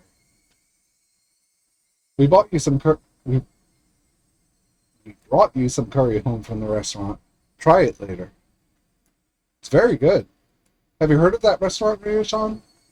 I did know the restaurant she was talking about. I saw it in a magazine. It's a new restaurant that just opened recently. I also remembered that it was an expensive restaurant. The amount of money they spent on the take-home curry alone must have been enough to cover the cost of all our dinners for several nights. Since I was aware of what was in the bank books, it was hard for me to stay calm. I'm looking forward to it. Thank you so much, Rina-san. Rina-chan, your father and I would like to talk about something with you. I'm sorry, but my friends are waiting for me, so I have to go. Oh, we're going to go treasure hunting at the garbage dump again. You really like treasure hunting, huh? I'd like to go there sometime. Well, I've got to go. Bye. Every time Rina-san moved her arms or head, the scent of her perfume struck my nostrils. I hate the smell of her perfume, so I couldn't stay there a second longer. I rushed out of the house and started running to get away from her perfume. The rubber band inside me, the one called Rena, was stretched all the way to its limit. I'm pretty sure I'd explode and go crazy if the rubber band broke. I didn't want to feel like that inside my own house. My house was supposed to be the place where I could open my heart freely. I ran away. I ran away from there. I ran farther and farther away from there because it was no longer a place I belonged. It's not that I had a destination in mind. I was just running away. I was running to escape to a place where I did belong. Didn't I decide to fight against that woman? Didn't I decide to fight against her either by myself or with my father? But then, once I saw her fake smile, a chill ran up my back. It was like I picked up a stone, found a carpet of bugs underneath it, and put it back on the ground in a hurry. I rushed out of the house as fast as I could. Did I want to fight, or did I want to run away? Was I just choosing to spend a peaceful time at my hideout, believing that tomorrow would be the same as today? I couldn't do that. I didn't know when they'd spring their trap. I couldn't afford to waste any time. I knew that deep down. I knew that, but I just wanted to run away. I couldn't stop myself from running. So I did run away. At times like this, the mattress in my hideout would feel so soft. That I knew. The cries of the Higurashi were soothing to the ears. They sounded as soft as my mattress. They were like music. They didn't force any feelings upon me. They cried as if to tell me to just be who I am. It was always so quiet here that I immediately noticed the purr of an engine coming closer. People used to come here and make a lot of noise during the dam conflict, but now nobody really comes here. This is a place forgotten. So it was rare to see somebody come through here at all. I sat on the roof of an abandoned car and waited for the intruder to go away without looking their way. She'll come to regret that. But the purr of the engine stopped. I'm not stupid. If it stopped, I knew exactly who it had to be. I heard the person calling me, but I ignored it once. The person came closer, making it harder for me to ignore her, and she called my name again. I turned around this time. Rina-san. Rina-chan, are you hard of hearing? I'm sorry, I guess I couldn't hear you because of the wind. She seemed to buy my poor excuse. She smiled and said, Yeah, it happens sometimes. Are you here alone? Where's your friend? I'm playing here alone. Well, it's rare for a girl your age to play alone. Rina-san stretched and looked across the huge garbage dump. I can't believe people throw so much scrap out here. Do you know there used to be a place where people threw tons of abandoned cars without wheels? It was near Hirosaka. I wasn't interested in Rina-san's old story, but I pretended to listen and nodded. She doesn't take this road to go back to Okonomiya. I guess she knew I'd be here and came by to see me. What did she want? It was obvious that she was just trying to make conversation. She probably took it personally when I avoided her earlier, which must be why she was here to butter me up. It would be better for her to not have any conflicts with the daughter of the man she's seeing, no matter what the intention of seeing him is. In that sense, it was a reasonable action for her to take. While I listened to her old story, all I could think about was when she was going to leave. Didn't I have to fight against her? Didn't I decide to fight against her? Didn't I find out her plot at the coffee house in Okonomiya? Didn't I find out this woman is squeezing money out of my father when I looked inside his cash box? I know who you are. Please leave my father alone. How easy it would be if those two sentences would solve the problem. She'd probably deny it. Even if I told her about what I heard at the coffee house, I have no evidence of her plot. If she said she did it because the vulgar man was threatening her, there would be nothing I could do. But I know this woman is a bad person.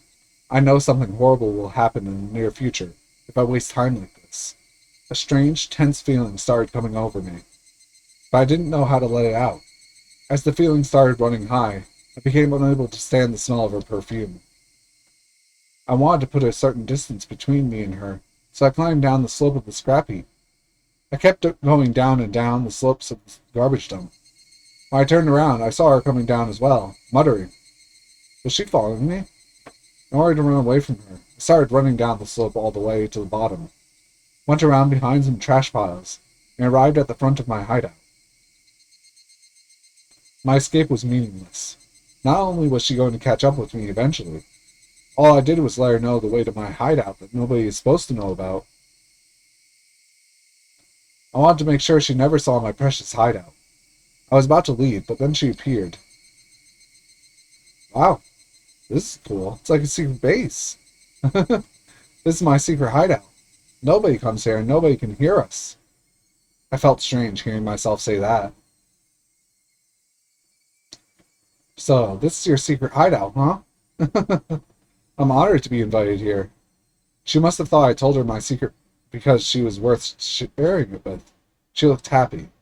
She found the station wagon, looked inside of it, through the window, and went all ooh and ah excitedly.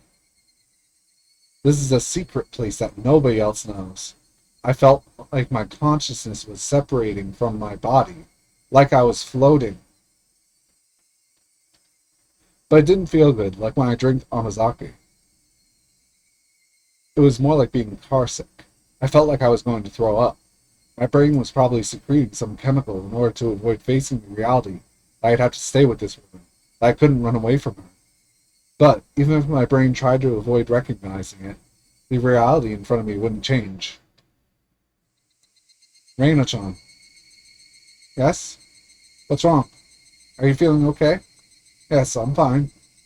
I inhaled fresh air, pulled my consciousness back to reality. I didn't feel like throwing up anymore, but I still felt off balance. I leaned onto a scrap of garbage to keep my balance. I like you, Reina-chan. Do you like me? What are you talking about all of a sudden? I said that because I didn't want to say that I like her. I've been seeing your father for quite a long time now. And we've been talking about many things, you know? I needed to stop feeling like this. Get up, Brenda. I'd heard something like this before.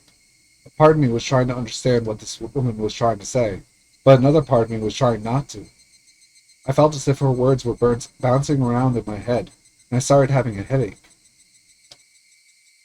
We had a serious talk about our future the other day. You know, about our life together and so on. What? You like Uncle Akihito, don't you, Reina? So your father and I are... What's going on? Mother? What are you thinking about, Rena Ryugu? This is an important moment. You're about to have a one-on-one battle with Rina-san. No, Mom. What about my dad? I'm not going to let you get married to my father. What? I don't care if you go out with him. But I'm not going to let you get married to my father. She must have not thought that I'd say it straight out like that. She looked stunned.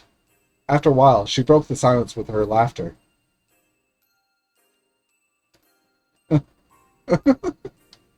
I thought you might reject me, but I didn't think you'd say it straight out like that. You thought I might reject you. I'm surprised you even noticed that I was doing it. Of course I did. You always ran away whenever you saw me. You thought I didn't know? That's why I hate kids. She frowned, revealing her ugly self. It should have been the first time I saw her face like that, but I wasn't surprised at all. Her face had looked like that to me from the beginning. I wanted to get along with you if I could, at least on the surface, but I guess it's hard to do that now since you hate me so much. What do you hate about me? I'd like to know for future reference. Everything. I hate everything about you.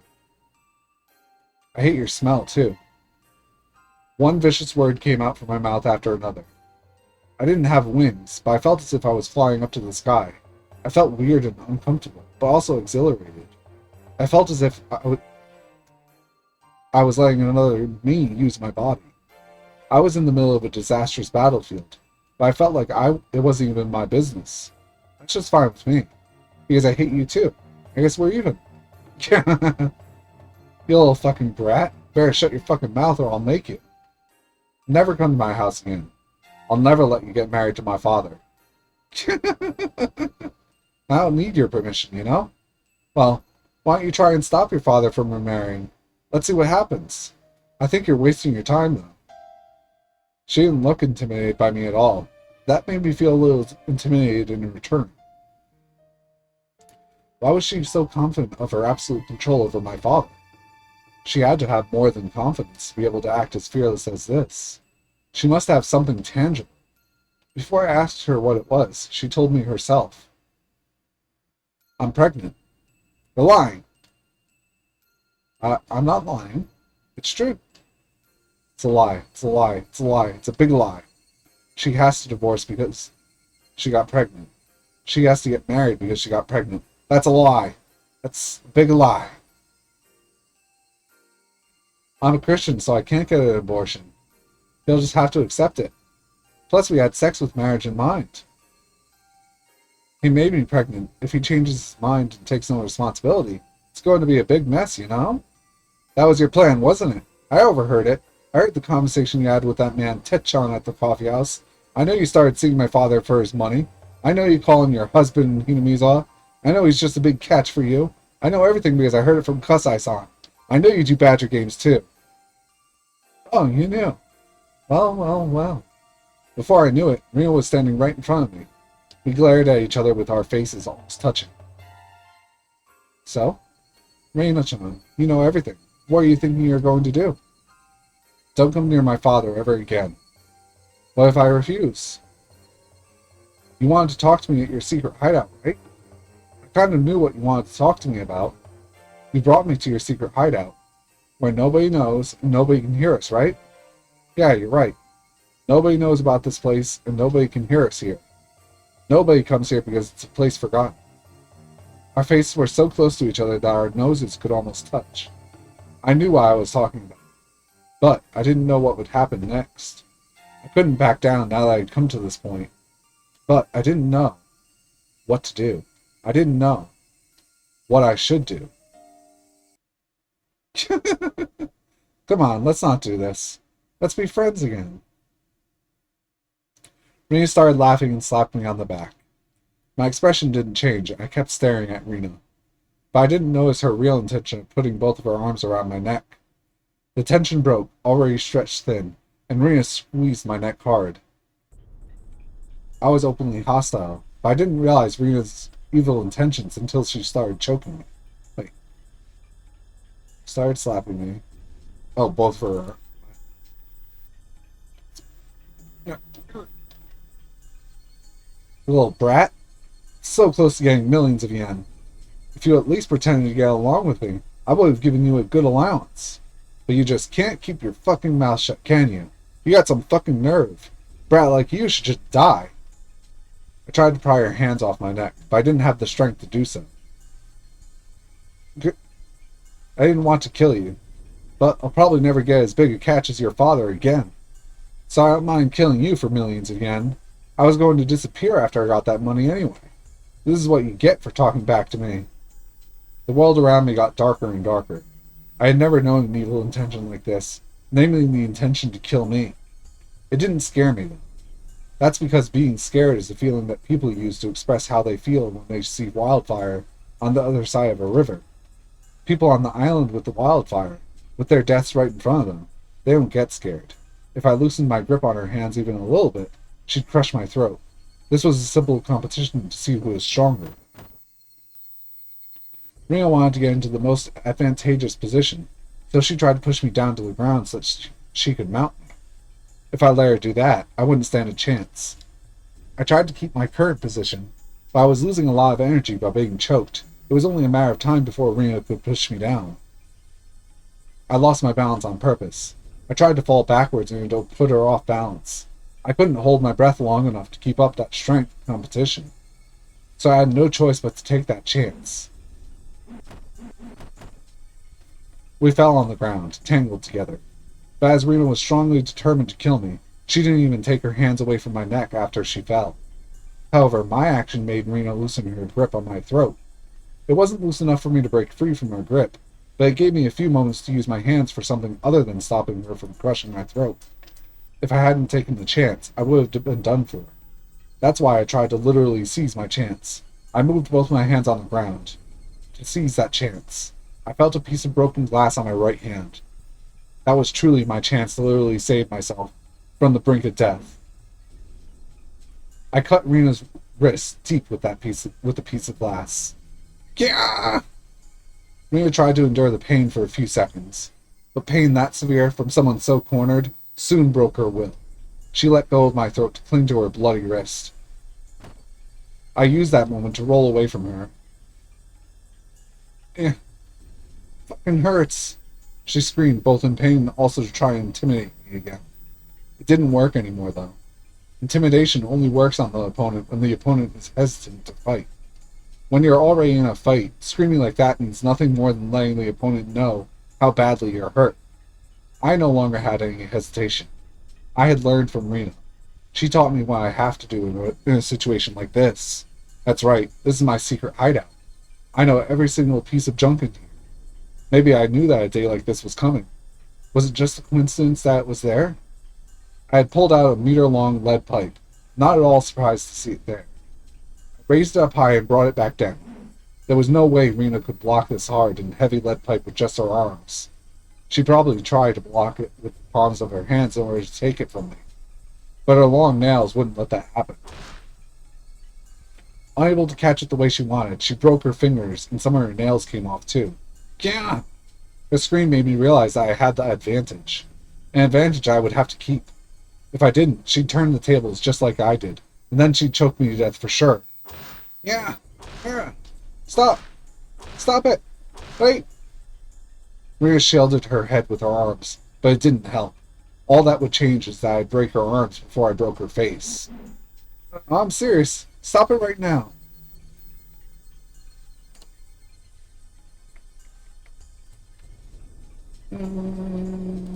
Always forget to press this button. Go.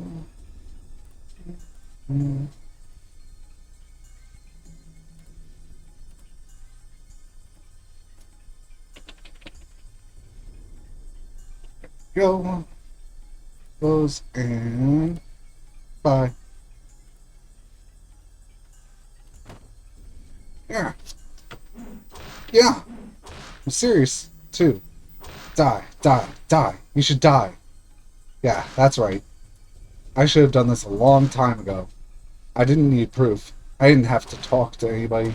That's stupid. That's nonsense. I should have done this a long time ago. If I had done it a long time ago, my father wouldn't have been deceived. I could have protected him.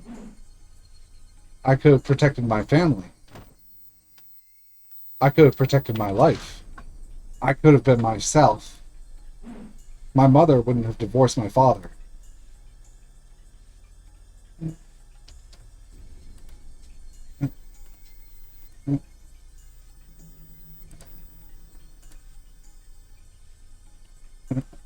Okay, back to this. My mother wouldn't have divorced my father. I could have stayed happy. I wouldn't have had to be unhappy. I'm going to recapture my happiness. At this moment, I'm going to win back my happiness. I'm not going to cry for misfortune. I'm not going to give in to a fate of unhappiness. I'm going to be happy. I'm going to seize my happiness right now with my own two hands. Rina tried to run away from me, but as she no longer had the use of her hands, it made it difficult for her to stand up to escape, especially since there were scraps of junk everywhere on the ground. After all, this is my hideout. This is my territory. Nobody can run away from me here. She tried to climb up the slope of garbage, slipped, fell, and rolled all the way back down. She didn't stand up or move. Her eyes were open, and her neck was bent at an unnatural angle. I didn't know how to make sure she was dead, so I kept looking at her opened eyes for a while. She could be faking it for all I know. But she didn't close her eyes no matter how long I waited. I scooped up a handful of sand and threw it on her face. She still didn't close her eyes. Thud. The lead pipe slipped out of my hands and hit the ground. When I tried to pick it up, I realized how heavy it was. I was surprised I was wielding it as though it was a knife. I was sweating all over. The cold wind felt good on my skin. The cries of the Higurashi were calming me down and healing my soul. Rina was just like a broken dummy now. She had become a piece of junk. I am the owner of this land of junk. I have defended it from her intrusion. Now she was a resident of this junkyard. I didn't feel bad about killing her. In fact, I felt rather fulfilled that I had defeated the evil woman who had deceived my father. I started breathing slowly and calmly. I regained enough energy to analyze the situation. I'd have to hide her body. First, I had to get rid of her scooter. I climbed up the slope and kicked her scooter down the hill. It rolled down the slope, making a lot of noise, and blended in with all the junk as it stopped, like it was there from the beginning. I went back down the slope and started dragging her body to my hideout. It should have taken as much effort as dragging a 50-kilogram sandbag, but it felt lighter than that. It was just a sandbag, yet it brought disaster to my family. I didn't lure her here in order to kill her. Or did I? Maybe I just didn't notice that I had that intention deep down in my heart. But even so, I felt like this was the best and most expedient solution. There was no better solution than killing me. How wasteful to depend on someone to help me, to wait for the day when they will. I remembered the murder of Sachi-kun's aunt that happened last year. I had no doubt that Sachi-kun murdered her, but I have never been as convinced as I am right at this moment. How could he have saved Satoga-chan? other than by killing his aunt last year, that time and that circumstance. My situation was much the same as his. How could I have saved my father other than by killing her? If I was planning a murder, I would have been under a lot of pressure and stress. But for better or for worse, the moment came to me out of nowhere. That's why I believe I solved my problem with as little trouble as possible. Now that she's gone, will anyone become suspicious about her disappearance? She was an irresponsible person who skipped work at her own convenience, so I didn't think anybody would get suspicious when she'd disappear one day. She was a big mess from the start. People will think she went into hiding because she got into deep trouble with someone. I didn't need to fabricate an alibi. All I needed to do was get rid of her body. It took me a while to figure out how to do that last part. Hiding her body would be very risky, but my brain had become so calm that I did some calculations and came up with an answer right away. Yes, this place is still the safest. This is a place forgotten. Nobody comes here. Nobody knows this place is here. I knew that because I'd been spending a lot of time here. Compared to taking the risk of carrying her body to some other place, it was a lot safer to just hide it here. But it wasn't perfect yet. This place wouldn't remain a secret forever. I could hide it here for now, but I'd have to come up with the perfect way to make it completely disappear. It's a lot easier to think about that than thinking about how to make Rena break up with my father. I stuffed her corpse into a broken refrigerator in a trash pile. I wanted to cover the refrigerator with dirt and bury it. But that was too easy. I had to chop the corpse into pieces and make them completely disappear. I felt like it got dark all of a sudden. No, it didn't get dark all of a sudden. I just didn't realize. It was getting dark until just then. I could hear thunder from a distance. It might rain soon. I could use some rain. It had washed Rena's dirty blood into the ground. I should go home. I should think about what I'd do tomorrow. I was going to stay right beside my father until he forgets about her. He might be hurt at first, but we're going to recapture our happiness for sure. Our happy, peaceful life. My body was heavy with exhaustion, but I also felt fulfilled because I took a very important first step today. I'll keep taking one step after another. I'm not going to cry anymore. I'm not going to cry until I win back my happiness. I'm not going to cry again.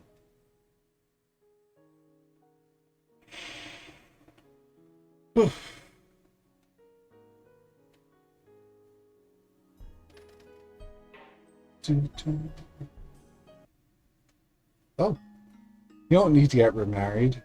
That was the first thing I said after I got home. My father looked stunned. He noticed the sad tone in my voice, and realizing that I didn't agree with the idea of his remarriage, he looked down. I understand. I know how you feel, Reina. I should have talked about it with you first, and that woman is lying to you about her pregnancy. Don't talk like that. Reina-san is... I'll tell you the truth. That woman and a guy called Tetchan are a team of bad people. She went out with you only because she was trying to get our money. My father didn't get it right away, of course. He looked upset instead because I called her that woman. I should have chosen my words a little more carefully, but I think I told him the truth clearly. I told him everything I heard and saw at the coffee house.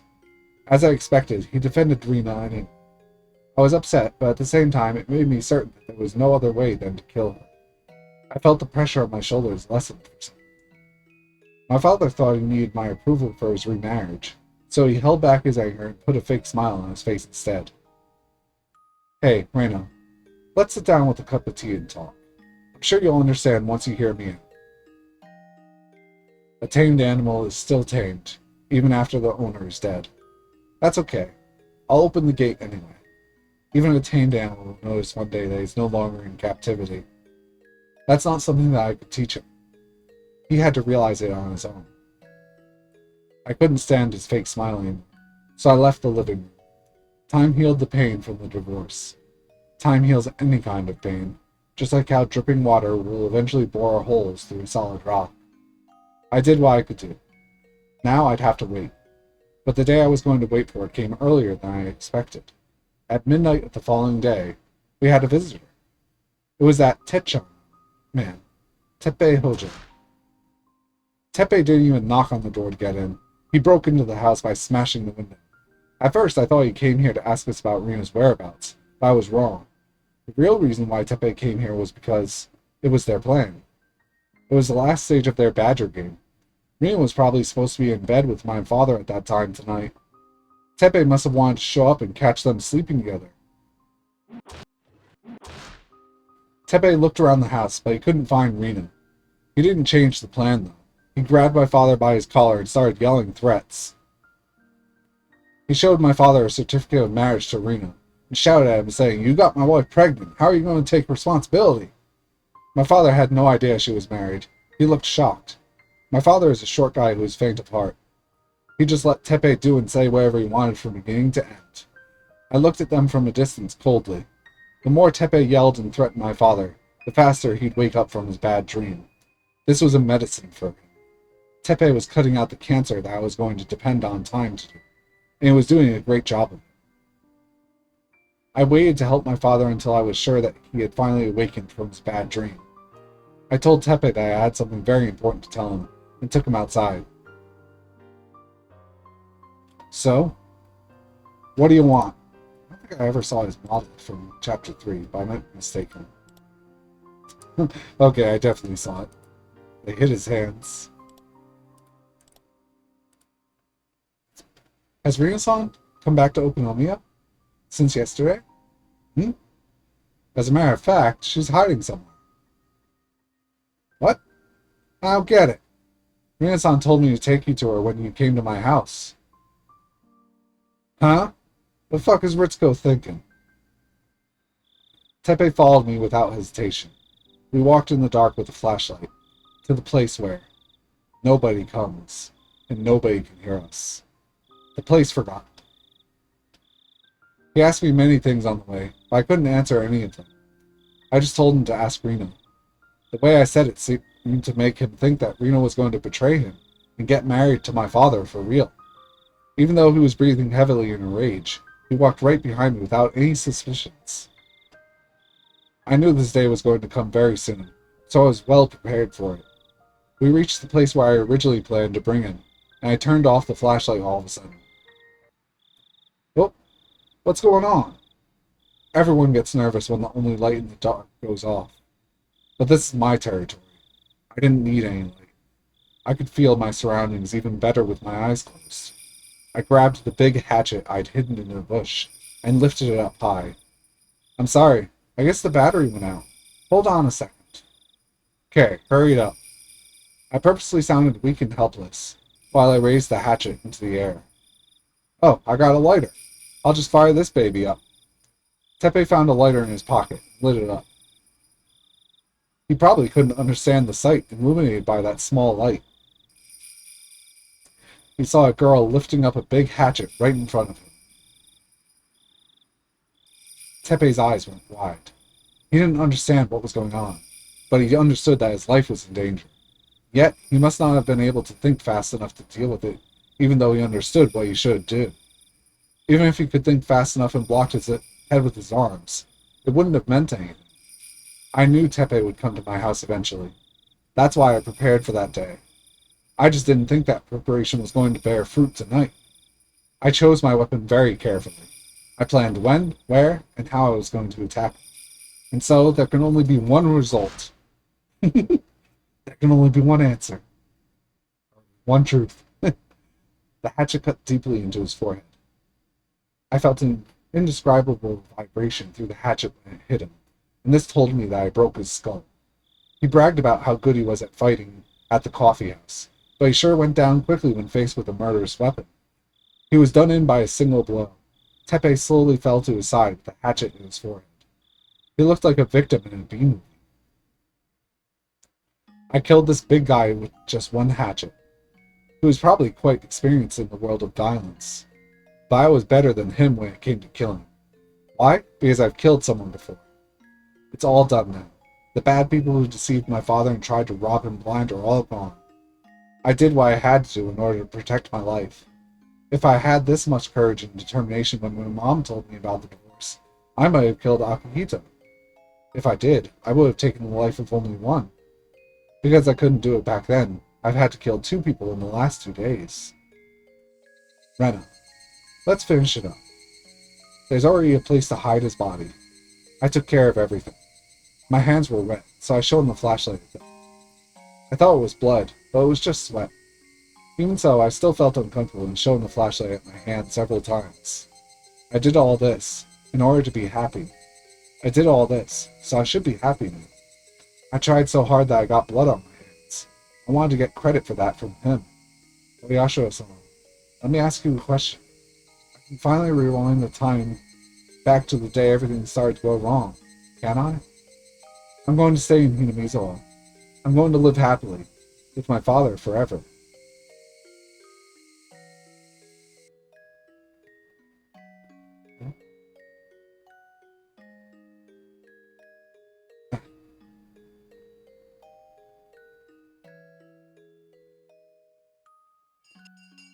That she's in school? It's rare to see Rena sleep in class. She isn't the kind of girl who sleeps in class because of staying up so late. She had to be tired from doing housework or something. Everybody seemed to be thinking the same thing. Nobody tried to wake her up, not even Chie-sensei. She got up for a few seconds and went back to sleep. She swayed back and forth like she was rowing a boat. But she's in class, so I should wake her up, right? I was about to wake her up. Before my hand touched her, Mion gave me a sign not to. Let her sleep. She must be really tired today. Ah, you're right. I heard a few days ago that Rena lives with her father. She studies during the day, plays a lot after school, and does things around the house after that. I didn't know that. I also didn't know her mother had divorced her father. Mion told me that. She also told me not to talk about it because Rena is still hurt by the divorce. I didn't even notice that she's been through such a tough time. Rena is the kind of girl who doesn't show her pain to others. She always looks happy and cheerful, but she might be acting that way on purpose. Rena told me that happy days will one day come to an end. She told me she knew that firsthand. What could she have been through? I had no idea. That's probably why she tried to spend as much time as peacefully and cheerfully as she could. I must have hurt her feelings when I said I was bored of having happy days. When I thought about it, I felt bad for living off my parents, who are both healthy and happy. For that matter, Satoko and Rika-chan lost their parents too. Mion lives with her grandmother, away from her parents, because she needs to learn to be the head of the Sonosaki family in the future. When I realized all that, I felt bad about my situation. You don't have to feel bad about living with your parents.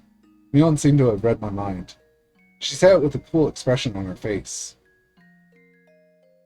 A family is the most common community for kids like us to live in.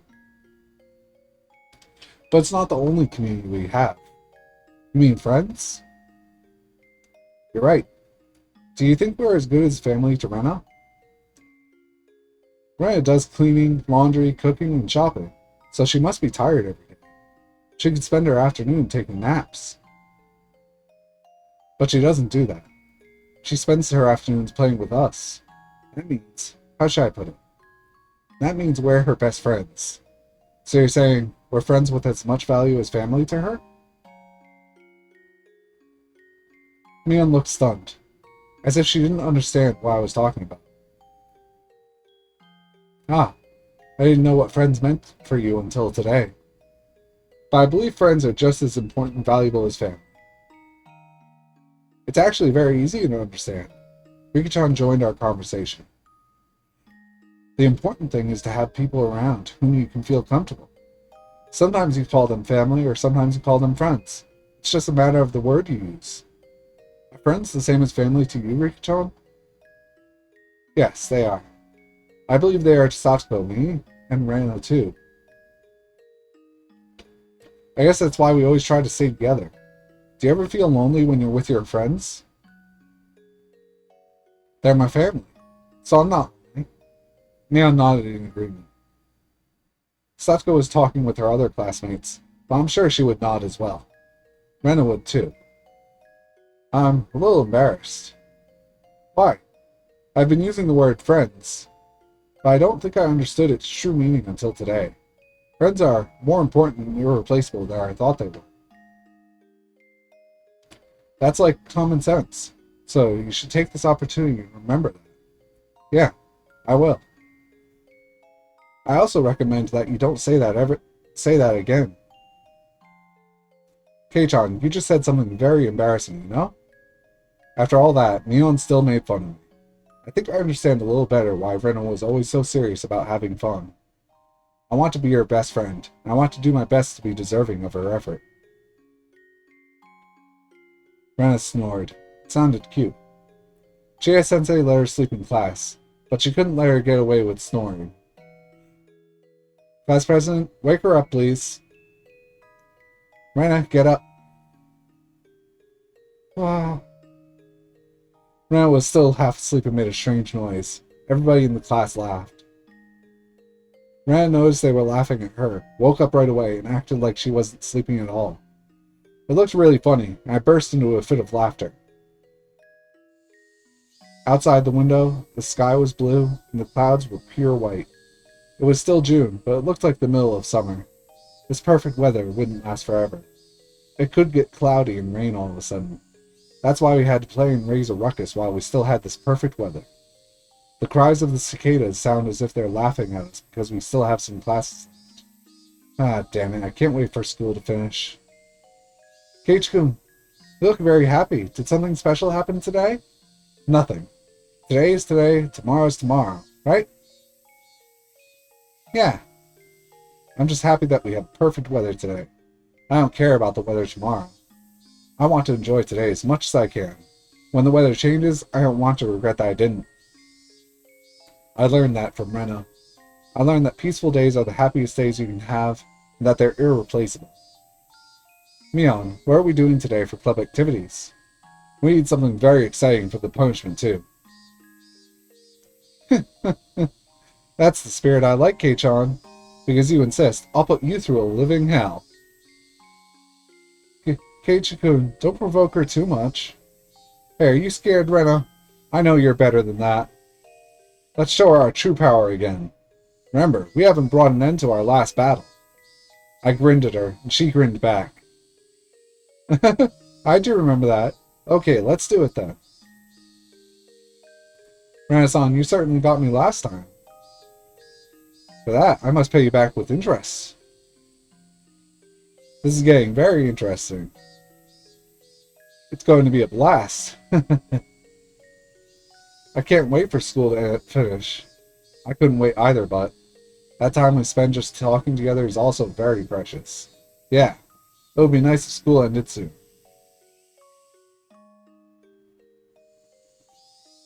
And that's probably the end of the chapter.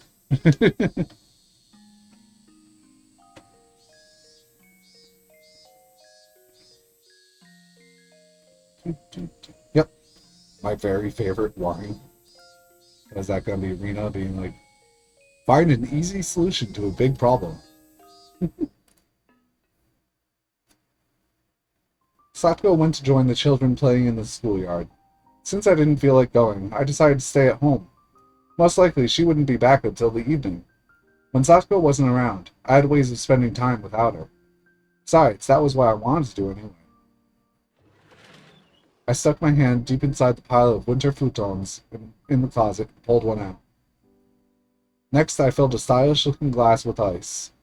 Ice made in the freezer smelled of chlorine, though it didn't taste good. Store-bought ice would be the best, but since Satsuko kept asking me what I was using it for, I stopped buying it. But it might be worth spending time to think about a good excuse for that if it meant I would be able to enjoy ice without ever again smelling chlorine. I filled the glass with mineral water, and then poured a little bit of another liquid into the glass. Watching the color mix into the transparent water was a very pleasant thing. This wasn't the right way to drink it, but I liked it that way. I didn't want to hear any complaints. My body is very convenient, because I can get drunk with only a tiny amount. That's why I dilute that small amount with a full glass of water. Thanks to that, I could enjoy a single bottle for a long time. It wasn't bad if you thought about it like that. I put a cushion on my favorite spot by the window, and with the glass in one hand, I enjoyed the familiar view and the soft wind brushing through my hair. A slightly sweet ripened aroma tickled my nose. And just when I was about to start enjoying the atmosphere, the annoying one came back. She didn't like this bad habit of mine, and she complained every time I tilted the glass. She started nagging me noisily.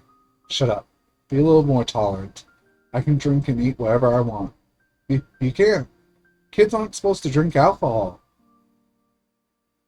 I tried to ignore her, but she started making a fuss, as if trying to ruin the atmosphere on purpose. There was no way I could enjoy getting drunk like this. I glared at her and threw the drink out the window. Do you want to know why I'm depressed? I'm depressed because the way I die has been decided. It seemed like she finally understood why I wanted to drown myself in alcohol. You don't have to feel down. I get to die instantly, so it's not that scary. My body will be burned and cut into pieces, but I'll be able to die instantly. But not yet. I know. Not yet. When am I going to die again? I think it's the night of the 25th of June. It's about a week after the Watanabe Festival. Well, that sounds reasonable. Is it my fault? Of course it is. Are you serious? Oh, well, she was the one who asked me, yet she cried when I told her she was right. Oh, jeez. She's always so annoying. Let's keep trying. I'm sure I'll get 6 in a row on the next board game. June 25th. I still had 10 more days. I was going to relax and enjoy those 10 days. I still had some wine left, too. Well, based on that, you would think it's either Sachi or Rika. And based on Rika's history, it's obviously her. Whoops, I want to save the next thing. But we'll be ending there.